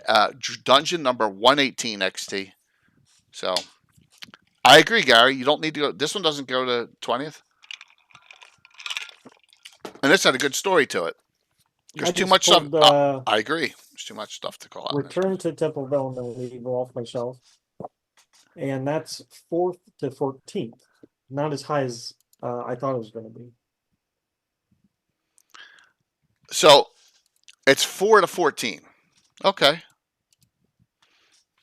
4th to 14th level. I can't touch that because it burns us. I mean, Yeah, I'm pretty sure Die Vecna Die has got to be up there as well. I think Die Vecna Die is up there, but you only need to go to 11. That's why I'm skeptical about Vecna Lives. I think Vecna Lives is supposed to be mid-level, so that you're still scared of everything. Ooh. But then Die Vecna Die, then you're like, yeah, I can take that guy. That's awesome. The PCs are. They can be the new villains. That's very true. Oh yeah. Mhm. They can be. All right. So let me find the right one here. Next, we're going to go to what I ran was adventure number. And Jeremy, here you go. Astrolier. Adventure number 911. Now, when I saw this, I'm like, oh, it's Forgotten Realms. I can't run. I'm not going to be able to run anything in here. You know, I'm thinking to myself, well, what am I going to run? Am I going to run? Is there going to be something that I can run? And then I was very surprised. So here's another option here, and that's out of Candlekeep Mysteries. It's 5th edition, and it's supposed to be all Forgotten Realms stuff, or is it? Right? Well, no. So we're gonna go, and this is the D&D Beyond version of it because I don't pay for this kind of stuff. You all know that. So I can report that the Flumph is 5th edition is 1/8 of CR, and 3rd edition was CR1. So it was definitely a low-level monster. So yeah, the Flumph. Yeah. Mhm. That's funny. And I think Pathfinder was probably low level there too. Yeah. All right. There you go. Tony Winslow Bro, our friend, made this adventure Xanthoria. And I was like, this is Zugtmoy. What the heck is it doing in Forgotten Realms? Well, it turns out like everything is everything now, right? Mm-hmm. So I ran this when it came out. Fungi spreads, man. What's that? I said fungi spreads. Yep. Yeah, Mhm. absolutely. Yep. I'm finding that out a spores are lot. Like The everywhere. Last of Us too. Everything old is new again. Yeah, it's a shame. But if we go here, and I got some iconic. These are like that's Lord Gazumba, right? These are characters in this that are minimum of 11th. Most of them are 13th level. This character's 13, 15 Ranger Mage, 12, 13 Fighter Cleric Thief, 12, 13 Fighter Cleric Mage, 12th level Paladin. Ace is only 11th, so he's 11th level Archer. So this is like as high level as it gets in my campaign. We had a lot of fun running it with and here's some combat scenes in it.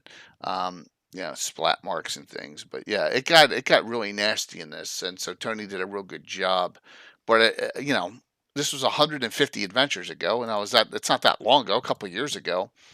But it all has to do with the plague set off by a crazed druid that Zugtmoy takes over, and then got a lot of sad Thunderwing, a sad fey creature. Let me see if I can. All sorts of fairy rings, and then there's what the druid has become, just disgusting, right? An awful creature. But this precipitated a plague in Altamira, through the Sus, through the Southern Selene, which I ran a whole bunch of other side quests off of. That's just set for I think 16th level characters. I converted it back to 1E2E and made it levels, 11 to 14, 15, right? With like 5-6 characters in it. And so it went great. Balance was good. Check it out. But it fits perfectly having in the Sus and the depths of the Sus, having this druid become corrupted by Zugtmoy. It fits perfectly into the campaign setting because Zugtmoy is a original GREYHAWK bad demon, right? From Temple of Elemental Evil. So, exactly, Walt. Thank you very much. Future plots. That's the thing. Take an adventure and spurn off all sorts of side plots. Thank you, Walt. Yep. Agreed 100%. You're going to be there this week, I assume, correct? As we continue A2. So, what makes GREYHAWK unique as a setting in one sentence? That's simple, History Prof. Make GREYHAWK your own. That's it. This one is Candlekeep Mysteries. It's a book. That is a book there that you need to probably, it's probably available on Amazon. 1 second. Oh, I'm sure. Yeah. Yeah, probably on sale. I mean, it's been out for a couple of years. Here. There it is. Candlekeep Mysteries. I own it. somewhere around here. Yeah. Hmm. That's it. GREYHAWK. That's funny. Yeah. So that's just another one I would recommend. High level, super high level. Rumor Fritz may be around. Yes, there is a rumor. Fritz may be around this Thursday too. Absolutely. After the great job he did. Oh shoot! It's hard for me to show it to you when I had switched screens. So I'm sorry about that. Yeah, Candlekeep Mysteries. Shoot! Now I got to find it again. Keep the cover. There we go. There, Candlekeep Mysteries. Yep. Greco's only setting, which was table setting of the Crow creator Dungeons and Dragons, and therefore is chock full of real world, not just invented lore. Yep. So I recommend it. I guarantee there's probably other adventures in here that I haven't even looked at that I probably could adapt to GREYHAWK too. And if I picked the highest level one because I knew Tony had done it, and that's why I was so interested in it, and that she wrote it, and it was awesome. So just note that it's nice to have friends who write stuff. So, yeah, absolutely, it was fantastic. And now it to this day, it's even affects Altamira. There was a lot of death, and it opened up vacuums for other creatures and monsters in Selene. There was a lot of elven death in southern Selene. Just a lot of stuff that spurned off of running that adventure. So, yeah. I got an adventure. Please go for it. The silver anniversary liberation of. Yes. It says Against on the the back, Giants, right? Well, it's the sequel to Against the Giants. It's called Against the Giants Liberation of Giants. Yep, so absolutely. It's the sequel to the G series. But on the back here it says an epic adventure for characters of all levels. So it doesn't even give a level. It just, there's some parts new characters could take on. And there's some parts where you're fighting like cloud giants and stuff. Did you run this, Mike? This is one of the adventures that I would pick and choose from. I never ran it cover to cover. Unlike Slavers, I ran that cover to cover. But, Slavers, yeah. This one I've never run because we had done all the Giants well before this came out. And this came out on the 25th anniversary. So we're looking at 25 years ago from now, right? So when did this come out? 99? Right? 99. 99 this came out. It was by Gary and Sean Reynolds. Did a lot of the changes up on it. But you're right, there's no level on this. The level is high. And there's a lot added in to add into the connections between G1, 2, and 3. There's a lot of different giants they add in. 99. And on the back cover it says, visit our website, www.tsr.com. Wow. Yes. It's beautiful. It contains the full 3 of the classic adventures. It details 18 new encounter sites in the war-torn land of Geoff. Yep. Yeah, it's a good book. Definitely. If you just want to run that the area of the setting, it's just a good excellent, man. book. Excellent, Jeremy. It's good to see it, too. Yeah, so let me set this up here, and like I said, we have Virtual GrowdCon running, so please feel free to sign up for events. Yeah, so that's a good one. That's a good one, Mike. That's a real good one. That if you don't want to go just beyond and want to, there's a storyline. G1, 2, and 3 had a plot. Basically, the plot of G1, 2, and 3 was, let's get you and introduce you to the Drow at the end, right? You fight through a whole bunch of giants, but then the Drow show up in the 3rd level of G3, and then that's connection to the Underdark. This has got a little bit more of a storyline to it. So, yep. Well, they upgraded the really old school adventures were very put for, I guess, for a couple of reasons. First of all, it wasn't that much developed, and budgets were low, and printing were expensive, so you had to really limit them. And then printing got cheaper, and design got better, and they had more to work with, and there you got more and more lore and stuff built into sandbox, it. I think this adventure is a sandbox. It is. Yeah. It is. But it assumes Geoff is completely overrun too. You know, which is well, the poor Geoff is like Almor is one of these that they've been beating at it, and poor 10 too. And the shield lands. It's and the shield lands, and the shield lands are definitely the ultimate whipping boys. No, it's Almor, I think. It's the ultimate one. They got wiped out. Almor or 10? You're thinking 10. Yeah, but 10 was more like that. We heard that was an accident at Gen Con that happened. Well, if you get wiped out, you're not a whipping boy. You're a whipping boy if you get beat and beat. Yeah, that's true. That's why the shield lands. The shield lands and Geoff and more than Almor and 10 were the one that were wiped out. They were not that just like repeatedly. That's shield lands and Geoff. Yeah. So I mean, there's a couple of high level ones we just brought up, right? Just a couple. Attractive giantesses. Yeah, of course. Why not? You got to sex up everything there, Sam Curtis. You know, not intentionally, but unintentionally, right? Mm-hmm. Hey, if I got time here, go for it. We got talk time. About my epic campaign a short bit. Let's do it. So in 3E, they put out the epic level handbook. They were just like, here, you didn't have enough 3rd edition. Here's some more 3rd edition for you. Yep. And my players at the time were voracious for playing D&D. And yeah, so that's why we ended up having 35 characters. And the campaigns that I had to run were really over the top stuff, like, and were on other planes eventually. So I could very familiarize or sympathize where, like, quasi-deities being off planet, doing outer planar adventures. But we would do stuff like, I had this gold dragon that ran a outer planar bank. And so my players decided, well, we're going to heist this bank because there's epic level loot in there.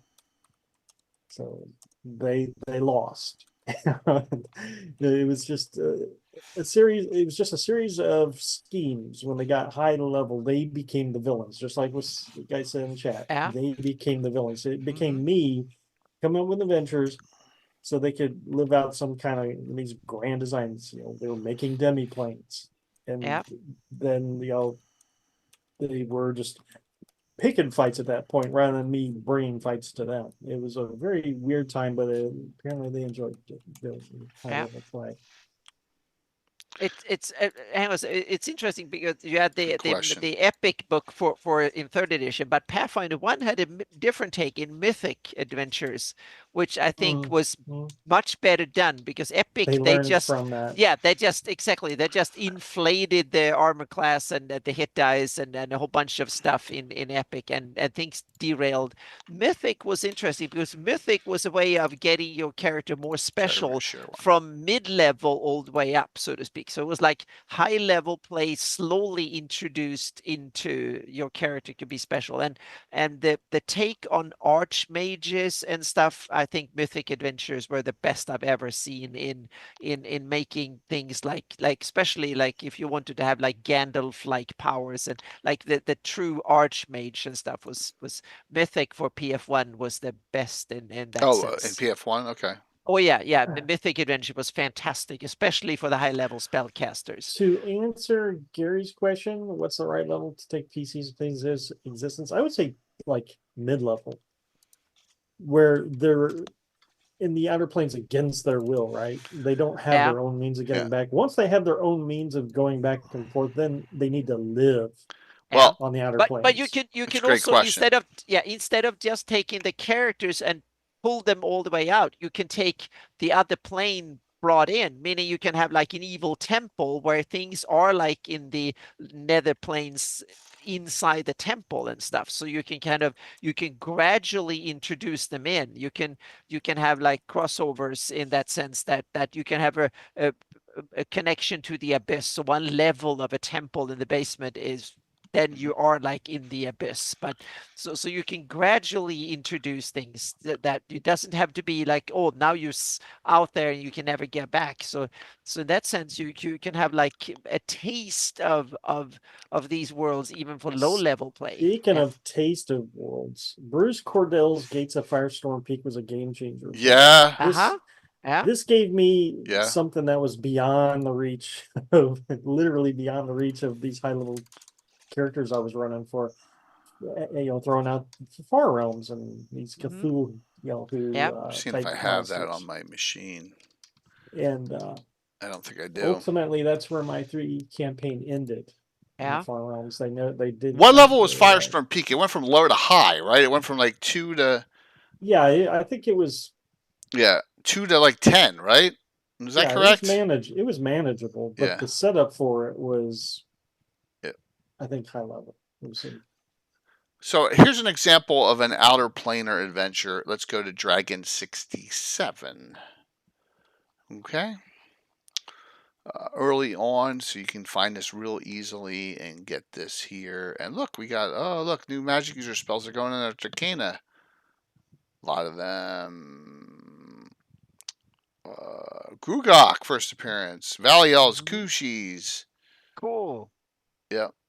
Our sponsor, we've asked our sponsor, the printing goes over on to make a Kushi miniature because there is none.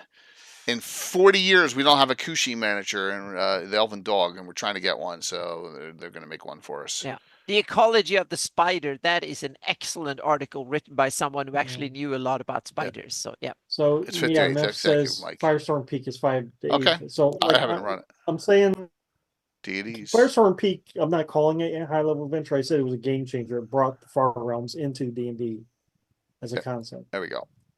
All right, Fedefensor. Here it is. An AD&D scenario for 6-day characters level 7 and up. It's a Githyanki outpost, right? So have fun with it. Getting to and from the astral plane, but it's not super high level, but you can always bump it up. So level 7 and up. It's a cool adventure. It really is. I've run it once. I got to look in my to see what I think it's in the 400s on that I ran it. But yeah, I did run this. Is that first or second edition? It's first edition. It's Dragon 67. Okay. Oh yeah, it's first edition. Because there's a 3.5 edition dungeon. Oh, Fedefensor. They redid it. Yep. Yeah, Yep, it's a Githyanki incursion. Yeah, and that's high level. Yep. Yeah. They may have actually gone and made some changes to it. But yeah, I can see this. I can see that you can bumping this up even higher level. So because you have your penalties for being on another plane. But like this is the one I remembered when I was So yep, no problem. 67. There you go. So that exists here. Along with the 60s are like the great. Well, I guess all pre-100 dragons are freaking awesome, but that's a cool one. So Fedefensor, if you want an adventure of low level, that could be made high level and off, but that's only 7th. So yeah, another good recommendation there. Yeah, absolutely. I'll do it all day long, man. Just from memory, all the things that I've run, and that's where that the first one, Throne of Ayus, was from dungeon number 118, which is a little bit later. But I mean, there are a lot of higher level third party adventures out there, and you can find them, and adapt them in. But like for me, getting back to the high level discussion, I know we got about a half hour. I would say the following. Decide what your high level is. Is it 9th? Is it 11th? Is it 13th? Where you want your characters to go into that maintenance mode, where they're not adventuring as much, where they're maybe doing some political intrigue, or they're doing some court things, or they're doing, I got to maintain my keep, and my Castellan's not cutting it, that kind of stuff, right? And that's the great thing about having a town setting. And that's why, still working on it, everyone, but here's the teaser for Altamira. Have a setting where you can, a base of operations, whether it's a city or it's a keep or it's, and I showed the picture for this as well, and take a spot, take a location you have, and make it where a group of lower level characters are going to adventure. Like my Winchester's Bulwark location on the Pomarge Principality border. Had high level adventuring here, had a big war here. Now it's a base of operations for low level characters. Yeah, I know, Troy. I'm going to use my health as an excuse, so I'm still working. Yeah, I appreciate you reminding me with the whip. Yeah, so bases. Locations. I only know offhand because it pulled off my shelf tonight. My party is forced on playing ahead. It's one I never. Okay. So, anyone else have any suggestions for some high level adventures or high level ideas in chat? I'm curious what you guys have to say of a couple of other ones. What I wonder most about is why can you promote and stuff here without D&D going against you? What do you mean? What do you mean? You mean why they aren't bringing a hammer down? Why WotC Hasbro doesn't bring the hammer down on us? Is that what is that the question? Yeah, we need to have a special episode, but there's generally two ways around it. One, you file off the serial numbers. You make it generic, or you, like Jay with the Altamira, you place it in another game world and you publish it for another rule system, so to speak. That's one way, like Carlos is doing. You file off the serial numbers, you make it generic D&D, and you publish it. That's perfectly doable. It's done by numerous publishers. The other way is you give it away and you use the fan creation policy, like I do with my maps. You give it away and you don't charge for it. That's the other way. Odd Man One. For donations. Yeah. Odd Man one.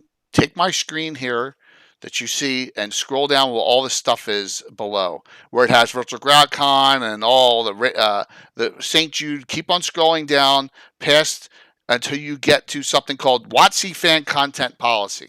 Yes. Okay. Yeah. Click on that. Click on it, and that'll take you right to the WotC site.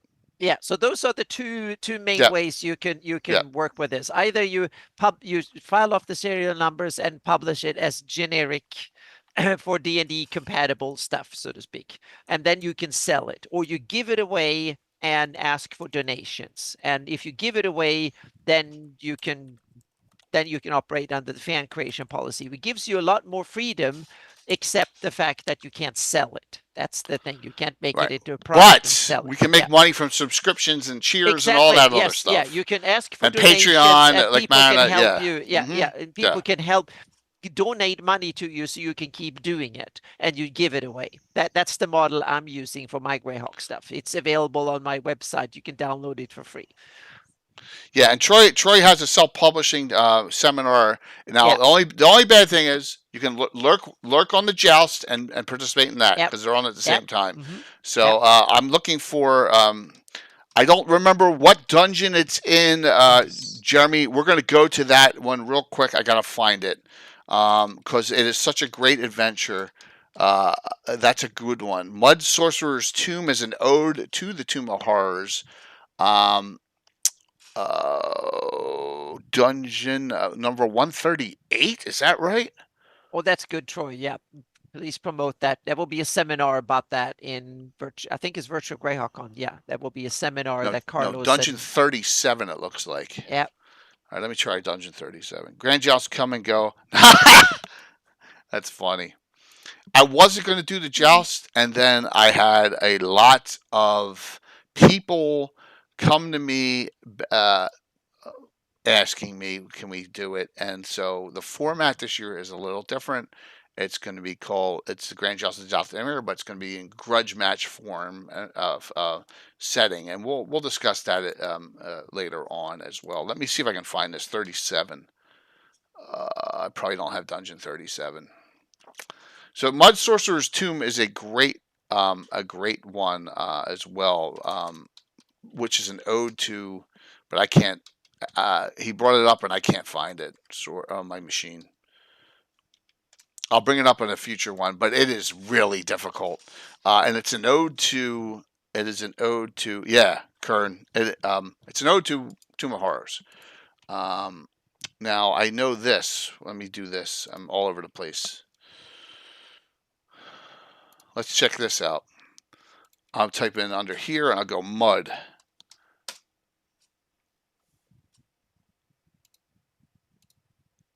Number 162 out of 1,064 adventures, I ran Mud Sorcerer's Tomb. Okay, so that's how early it is, and I can't even tell you what year that is, but it's early. I don't know if I have the years set here. Yeah, but it's pretty early. 160. So I did run it very early on.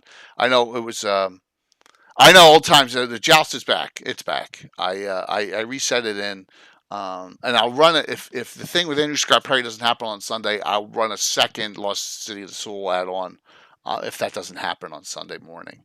So yeah, there's Mud Sorcerer's Tomb. I did run it. It is really, really nasty. High level. I'm going to say it's what 14th for that. So yeah, that's a good one too.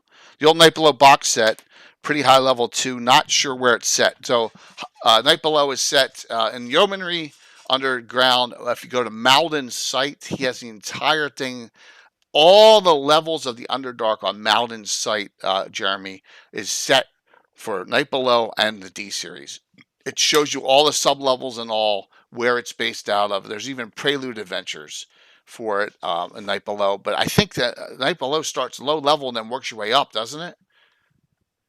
Yeah, I think Mud Sorcerer's Tomb is 14th. Yeah. Someone link Malden's Underdark zone site in chat, please, so that Jeremy can go right to it.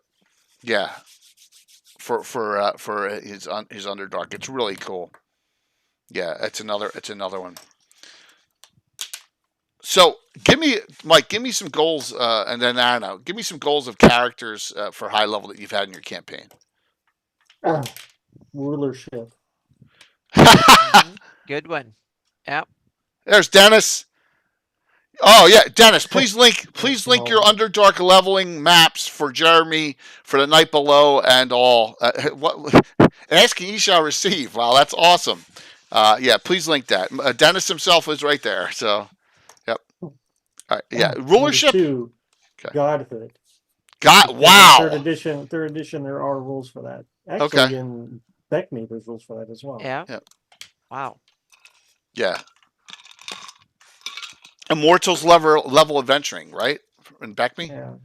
I mean, right there in the box set, it has examples of quasi-deities and hero deities. And, unless the DM keeps these close to his chest, the players, they expect they can get to that level. At least my players did. So, awesome. Perfect there, Jeremy. That's it.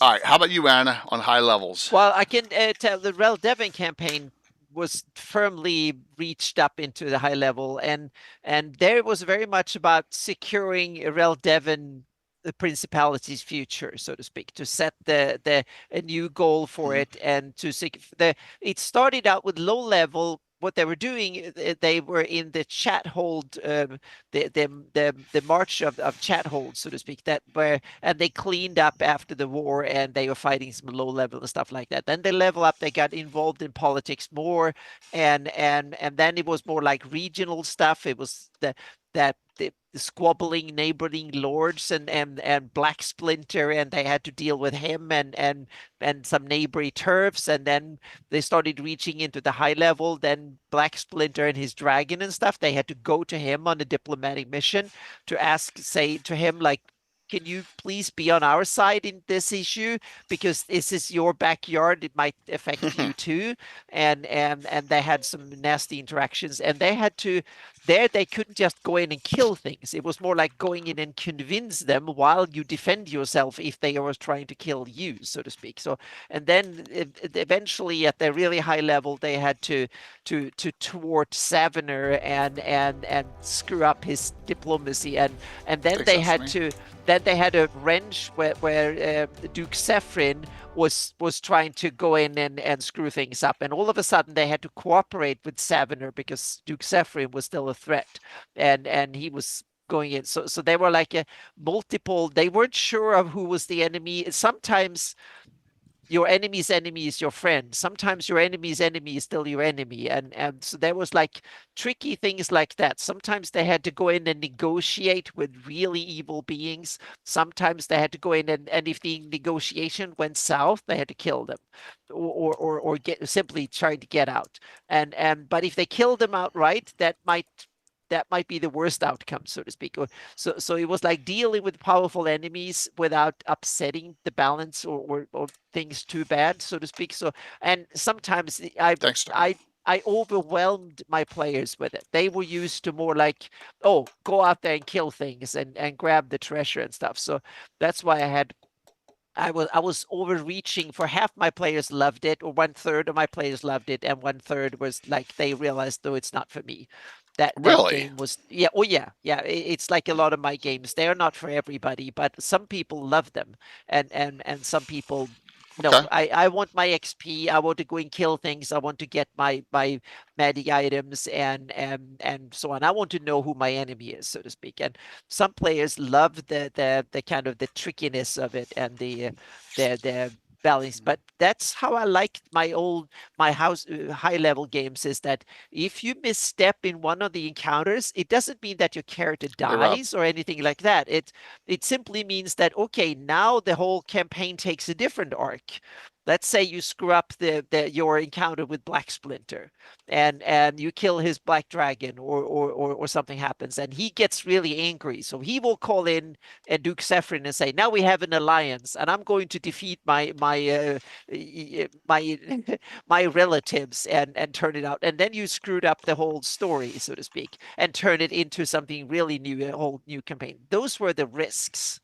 And the players usually understood those risks only halfway in. When they were really there, they understood, oh, this can go really bad, so to speak. And those are the kind of the fun for me as a DM, when the world building turns into the adventure. And the big thing is not that you might get killed. It's like, now you upset the whole country, you set the whole country to go in a different direction for the future, and you will be going down in the history books as the one who screwed things up.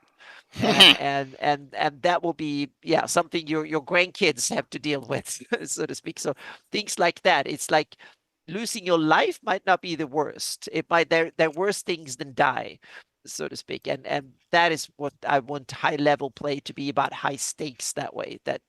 And there should not only be one pivot point. It should be like, if you fail here, you're on the slippery slope. That means that you have to have 3 successes in order to compensate for it. And then the situation slowly shifts, and then you have a fail again, and you're into that type of campaign. I love in that sense that there should be several attempts to fix things, and a couple of things need to go south before the whole thing goes south, so to speak. And that is more, it's like instead of having a one-off, it should be more like a serial game where you have to win lots of games in order to win the trophy, or to lose the trophy, so to speak.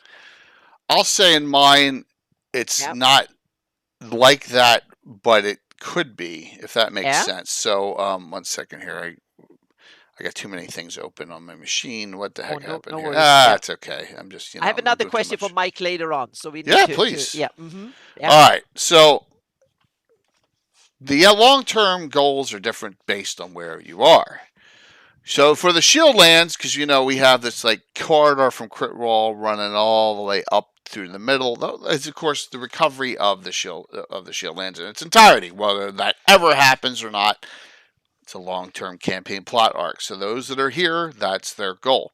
Those that are in GREYHAWK City may have a extremely different goal, and that is, the promotion of the Order of Ulick and increasing of, they own a house. A lot of the high-level characters are there together. Thanks, Rob.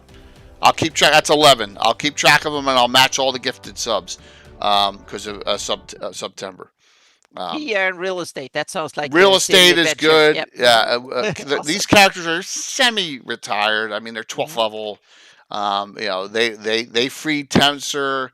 They were successful in Expedition to the Ruins of GREYHAWK. They did all these high level. They did all the high level stuff here. So that group, and there's some really nasty characters in that group. The lesser level group, is messing around out here with the Doom Grinder scenario remake I'm doing. So but that's not a high end campaign arc. High end campaign arc is the fight against IUs and the Vesvi. Always has been, right? It's always that. Whoops! Look at that. That was weird, Anna. It kind of zoinked out. There we go. Oh, there you go. Yeah. I just did something. So that's the arc there. And, everything is fighting the Pomars here. High end is, taking back lands of the Pomars, freeing slaves, and, defeating evil is a big, cast Blur. for that and for Altamira, a high level. Altamira's been around. It seems that that's the base of operations for a lot of high level characters now. But there's a lot of underhanded things going on there too. So, yeah, for me, I haven't even said what is the end of the campaign. Because when I say that, then I'm going to be in the grounds. No, there should be no end. So I'm going to be in the grounds, right?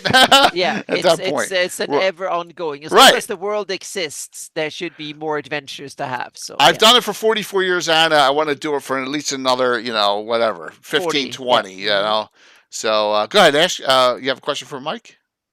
Oh yes, I was thinking we talked about you had a lot of wars in your games, especially high level. So I'm thinking, how have you introduced like special rules for it? Do you run like a battle system, or how have you adapted the rules in order to have large battles or anything like that? I used War Machine from That's cool. set. Yeah. Because we're not running battles anymore, we're running wars. Mm-hmm. Yeah. So multiple battles in a night. And, yep. Lots of troop movement and stuff. So bookkeeping. Yeah. Yes, using stuff at the unit level, like battle system, just would not cut it. And so War Machine, it's math. There wasn't. It was not anything. Yeah, I'm just interested. It wasn't fun for the player characters. It was just something for them to spend their money on.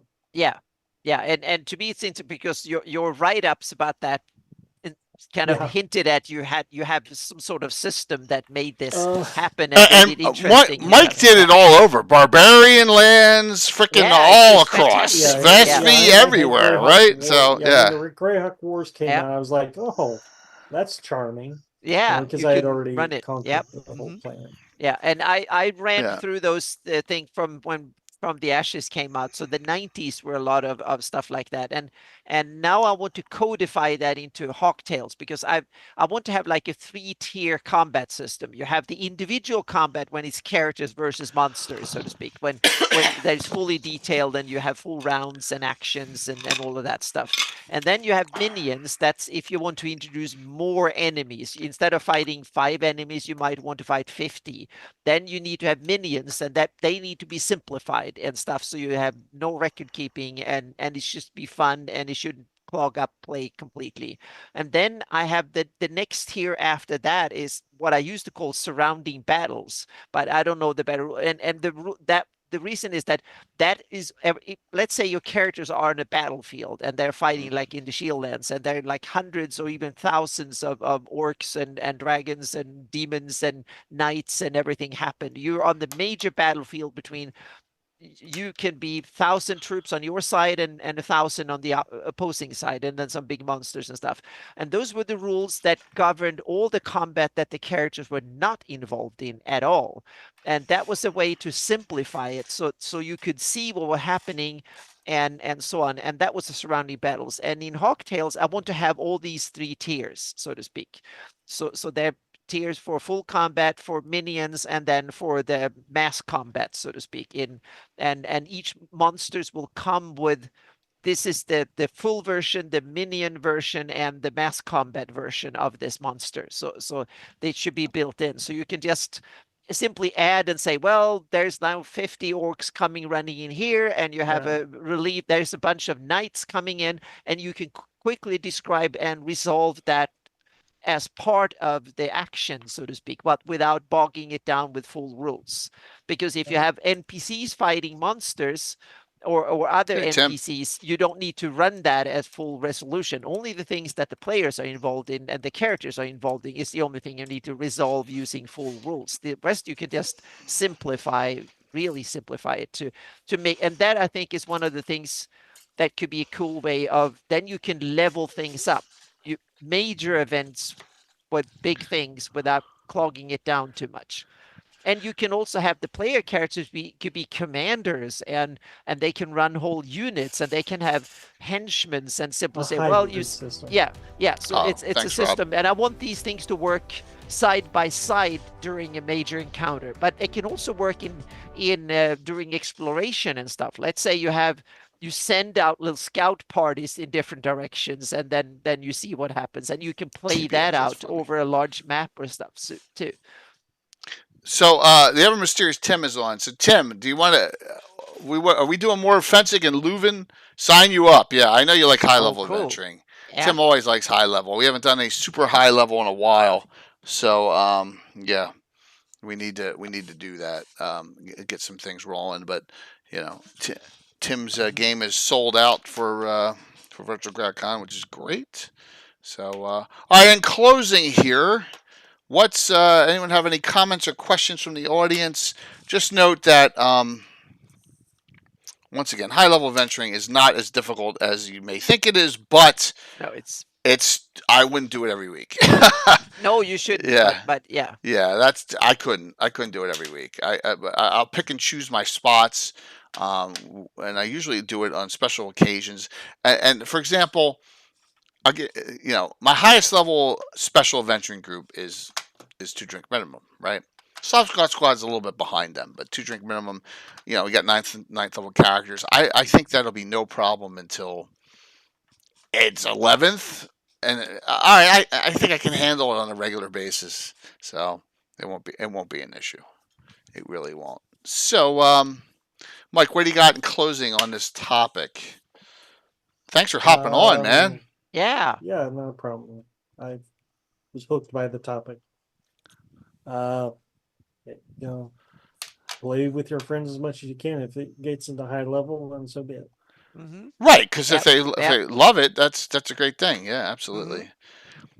Mm-hmm. So Malin, I'm calling 11th and up for me is high level. DM John says it's 7th for him. It just depends on the game. It's like grading on a curve. Yeah, it depends. For me, 11th's high.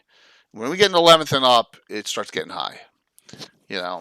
But it just is a matter of perspective on how your game plays, especially in what edition you're playing and all those things. That was an early part of the discussion. 13th's high. It is, Tim. 13th's high. I still say a group of 11th level characters, I can't have them run 2 each in my group. I can't do it. I can't do 2 each and have 9 13th level, 11th level characters running around. So it's just too much. For you, it's 18th. Oh, Dennis. Well, that's okay. You have a lot less characters than I have too, right, Dennis? You're running stuff, and your characters, Malden and Melcott and all, oh my God, yeah, all different. I think with my new Hawk Tales, it will probably be about 10 to 12 because that's when you. You will. Do I hear 20th? That's when you get +4 proficiency bonus, and you can cast fairly high spells, and you can have combat prowess that is among the highest. So about 10th level is where high level comes. But that in some sense it's mid-level, because that I introduce when you get really like 15, 16 plus, then there is a new realm of play that you can't reach in before then. So in the classic high level play that you have in normal D&D will probably come from about 10th level, but then you have the exceptional realm, so to speak, that will probably kick in from around 15, about 16 or so. 15, 16. That's when you get new something they call derived skills, for instance, that you combine other skills to make new skills that makes you really, really good. You introduce things like you can find out the true names of things and do research like that, and arcane research and various things, eldritch magic and stuff like that kicks in. That is the kind of high level play, but that's normally been beyond the scope of D&D. So classic high level adventure from 10, but then the really high level is left for the last 5 levels or so in Hawk Tales. I try to introduce new forms of magic. Psionics is a way that will come at higher level and stuff in a new way, not the old school psionic, but it's mind magic, and there are other things that comes at really high level. Yeah, progression's another thing too. Last 3 sessions with my buddy was 24th. Yeah, but was that one-on-one adventuring, Dennis, just the 2 of you? It's not 8 characters at 24th level, right? It's like 2 to 3 characters at 24th level. There's a big difference. Big difference. I can see that. For Tim, I did a lot of one-on-one adventuring with Tim when he was like stationed at Fort Drum.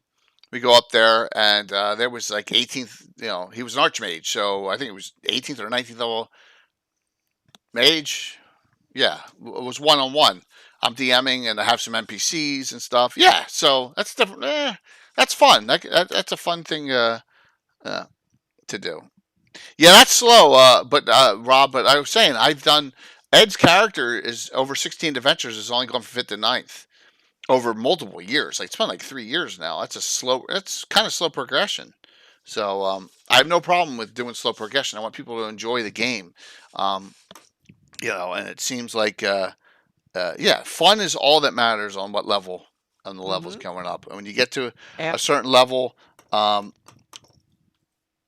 it gets challenging for the DM, of course, but most DMs can handle it.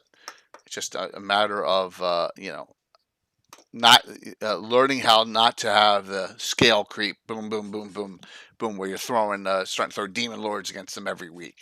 That's the thing And slow progression can be really useful if you want to stay in that spot, like between 5th and 10th level or something, and you want to stay there longer. Then slow progression can be really cool. Yep. 2 years running. Yeah, that's cool.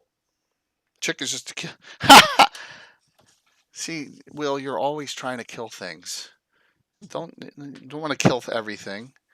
Everything's not killable. So before we do shout outs real quick we got a lot of new thank you, iRock Bainra. Thank you for the follow.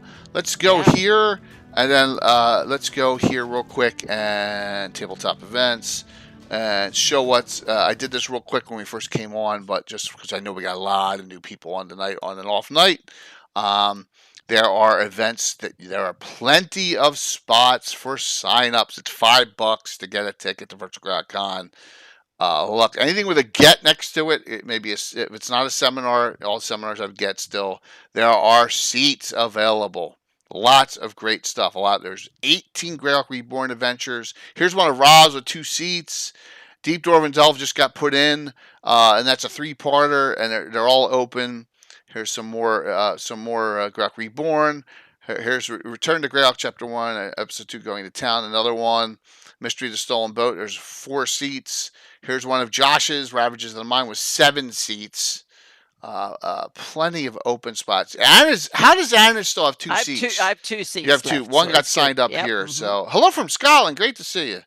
It's great to see you. We are old schoolers. Are you an old school gamer like us? If not, it's great. Really appreciate the follow. Thank you so very much. I would love to visit Scotland one day. I've never been to Great Britain or the UK. Oh, you should. It's beautiful. Yeah. Just run Shadow Dark. That's fun, Rod. That's funny. Should have the manuscript ready. All right, good. That's cool. Just so I have, and I'll modify it.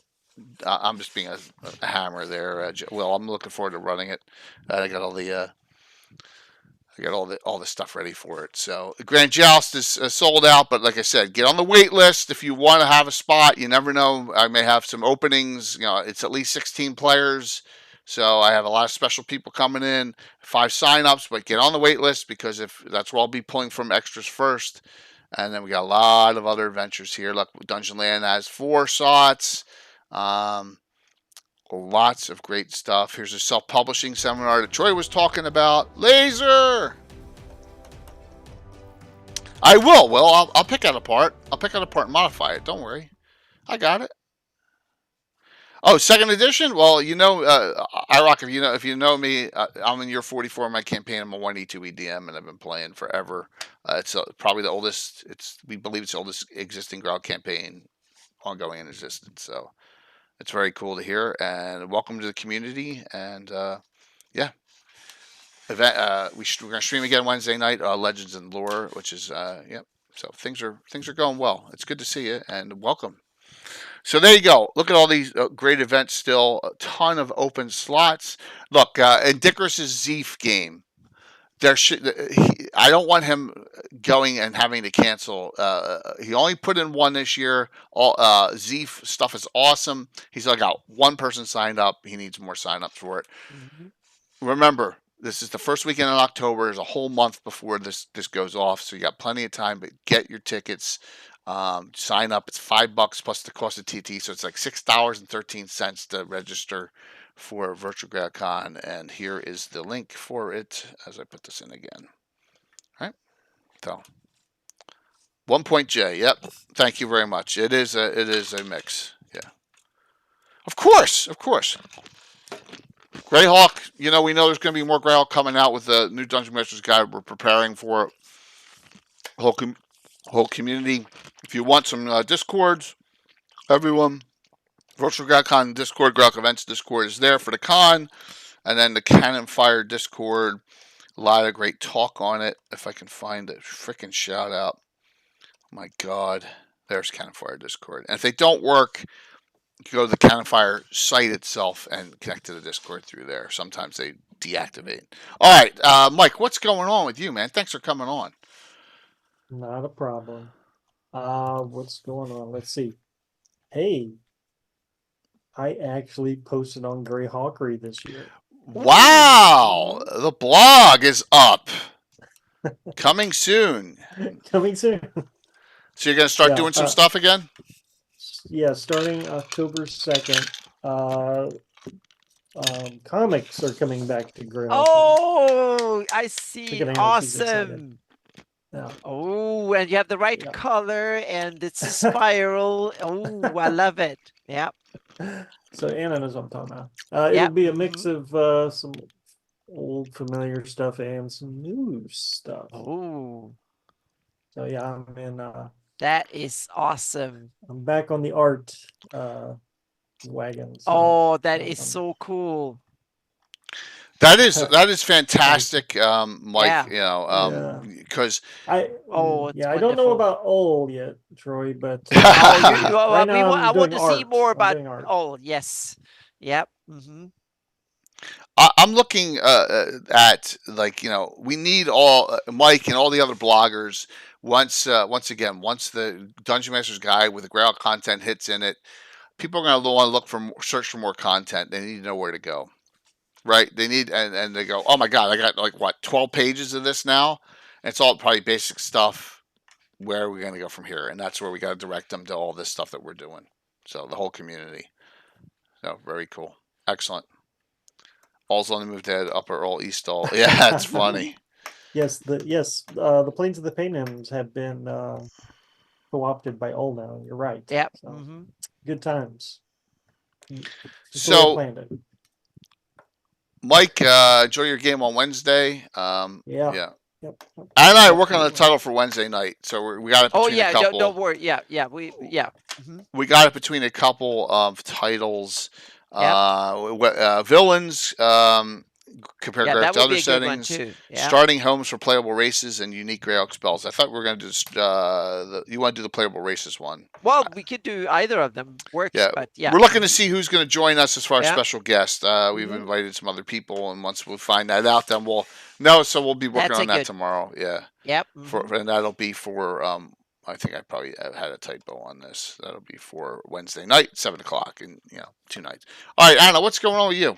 I've been again. I'm sorry. I've been exiled into commission land, so to speak. I'm back again, and in secret, I've been working on a whole bunch of stuff, mainly to get the things ready for Virtual GreyHawk Con and then Gamehole Con as well. So it will basically be running the same adventure, both at Virtual GreyHawk Con, or not the same adventure, the same area, because it's a sandbox. So I will run the same area and during the same time period, so to speak. So I can't say what will happen at Gamehole Con, because what will happen at Virtual GreyHawk Con will dictate. That will be the situation we go into when we come to Gamehole Con game, so to speak. But it will be the same area in Shieldlands. And I have developed the whole region east of Critwall. So that's the region we will be in. And I will start presenting it. That will be the first a series of keeps with their layouts and plan and history and stuff like that, and overview plans. That will be the characters already know that area. So that's why I will be able to post it before the game, because the characters know it. They've been there and they served there and stuff. So that's common territory for them. And then there will be some more locations that are kind of beyond the or in the borderland between the Shieldlands and the Iusians. And then there will be some lairs that Iusians have that I've already done 80-90% of it. The work I need to do is to put them together in a publisher format, meaning PDFs, and do an overview and write the final text, so to speak. So that is coming. So there will be a series of probably 6 or 7 locations in a month coming out. So that's one of the, with some additional heraldry and stuff. And the other big thing is that all of this need to be set in using the Hawktail rules. So the skirmish alpha version of the Hawktail rules will come out. It will be a very basic version with the rules, meaning how is initiative handled and some of the exertion and stuff like that. And pre-gens will be available for the players. And once the virtual GREYHAWK is come, I will post the pre-gens on my site so people that watch the game can follow and see what the characters can do, so to speak. And I will probably run one of my streams and talk a little bit about my mapping live stream and talk and present the Hawktails, what a little bit how initiative are handled, because there are a little bit of tweaks here and there and exertions. And I will write blog posts about this. They're almost written completely. I've just changed. I'm tweaking the rules now because this is the alpha version of the rules. I'm tweaking them into the bitter end, so to speak, in order to make them work. So it will be coming. And now I have some spells and magic for up to like 3rd level spells will be introduced in this. And some of the monsters I need to tweak. And especially some of the nastier ones like soul husks and stuff that would be. And I promise I will not, the characters that are 3rd or 4th level, I will not run into them right away, but they need to be there just in case, because they're in the area. So that means that they need to be available, so to speak. So just they need to be statted out. So there's a lot. And now I worked on Hawktails for almost 5 years under the house rule acronym, so to speak, but now I've given it a working title. So it's coming, and I think it can be fun for my type of games. I think it can be a fun rule set to play, and a lot of things are streamlined, but there's also more flavor to it. You can screw up magic. It's not a dungeon crawl classic, but there are definitely more things to it.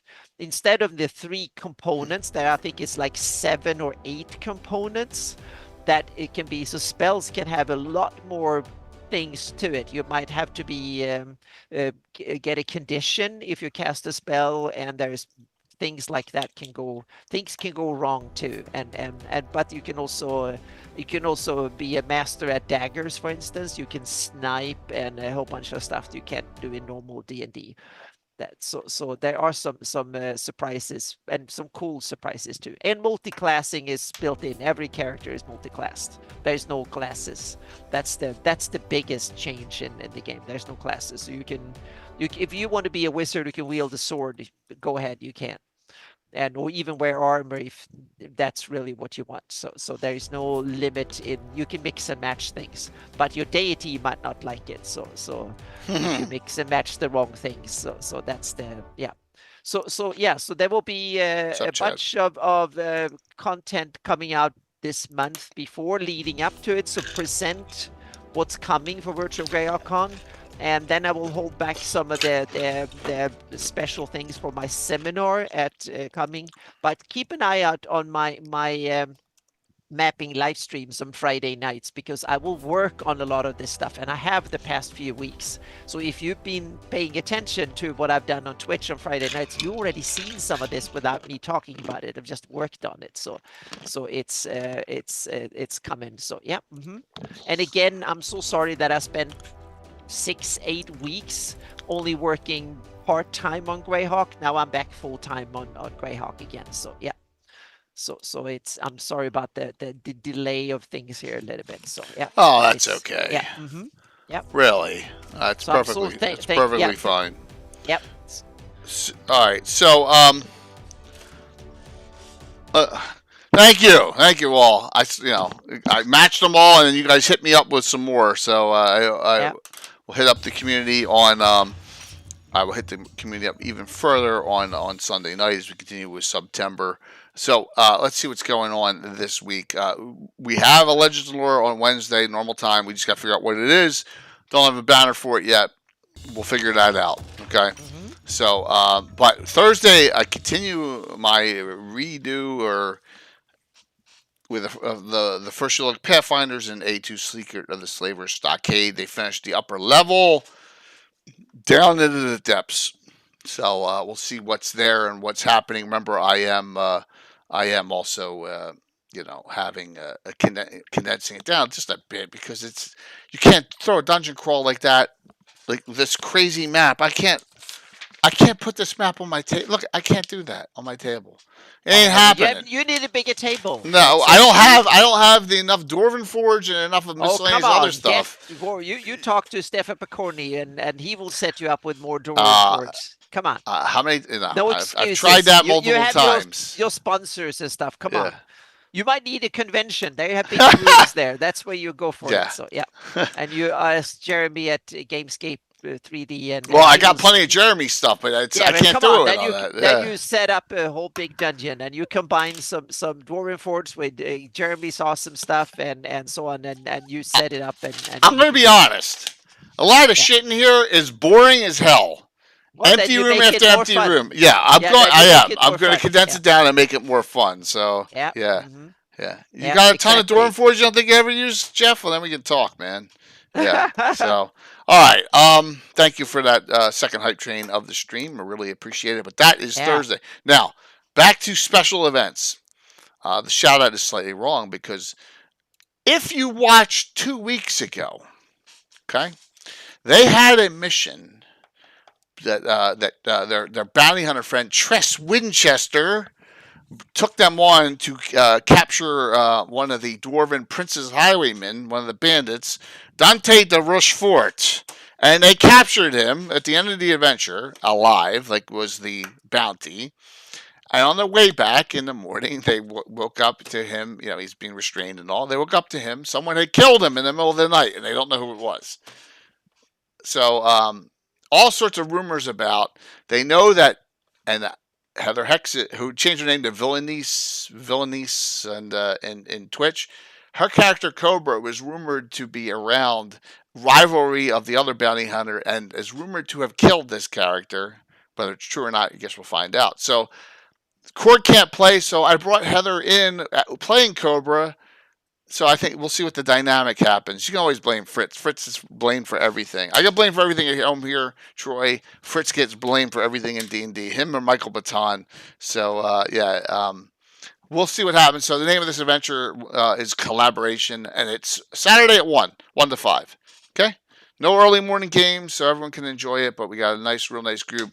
This group has got has been thinking about their adventure group name, and I told them it was dumber than the Nuclear Meat, and I said, that's a stupid name. So we'll see if they change their name. The Violence, that could be it too.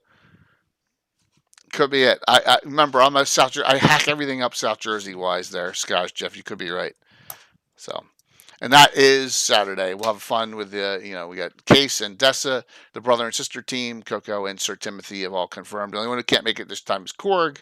His fighter Necromancer will not be in, but we'll have a replacement for him in the group. So, all right. And then Gabbin next Sunday, back on normal time. All right. Let's do the giveaway. I owe some people stuff from last week. I owe Celtic Boar something, and I owe Damn Weirdo something still, and I have that already. It will go out tomorrow. Last call, exclamation point drawing.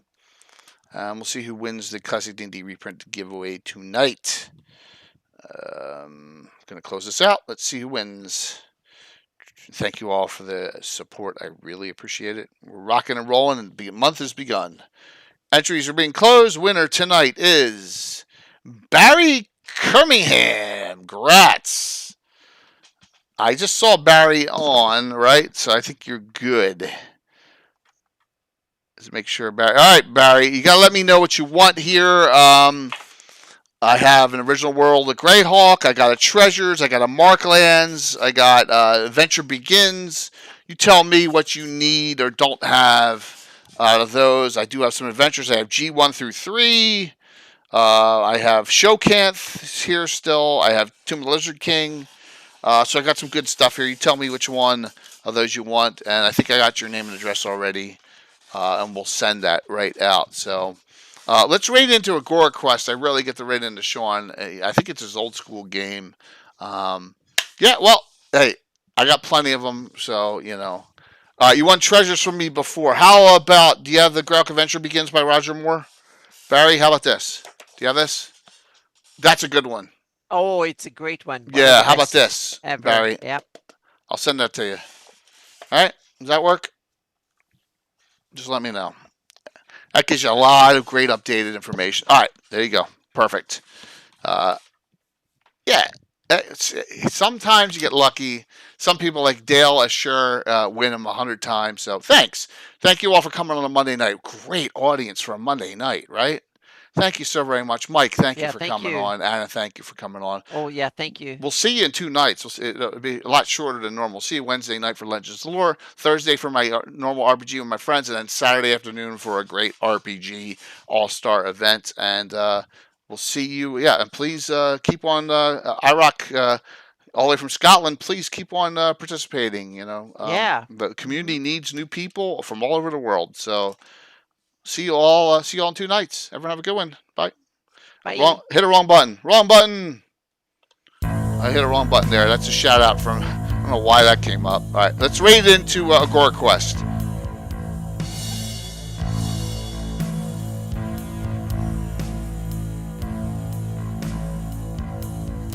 He's a smaller streamer, but there's nothing wrong with that. I think he's running old school tonight too.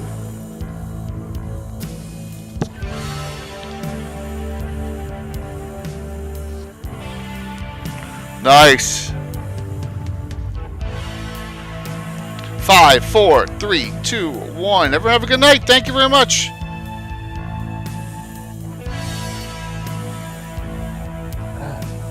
I gotta. Have a good one, Mike. Thanks a lot, man. Yeah, yeah, good seeing you. It was fun. Yeah.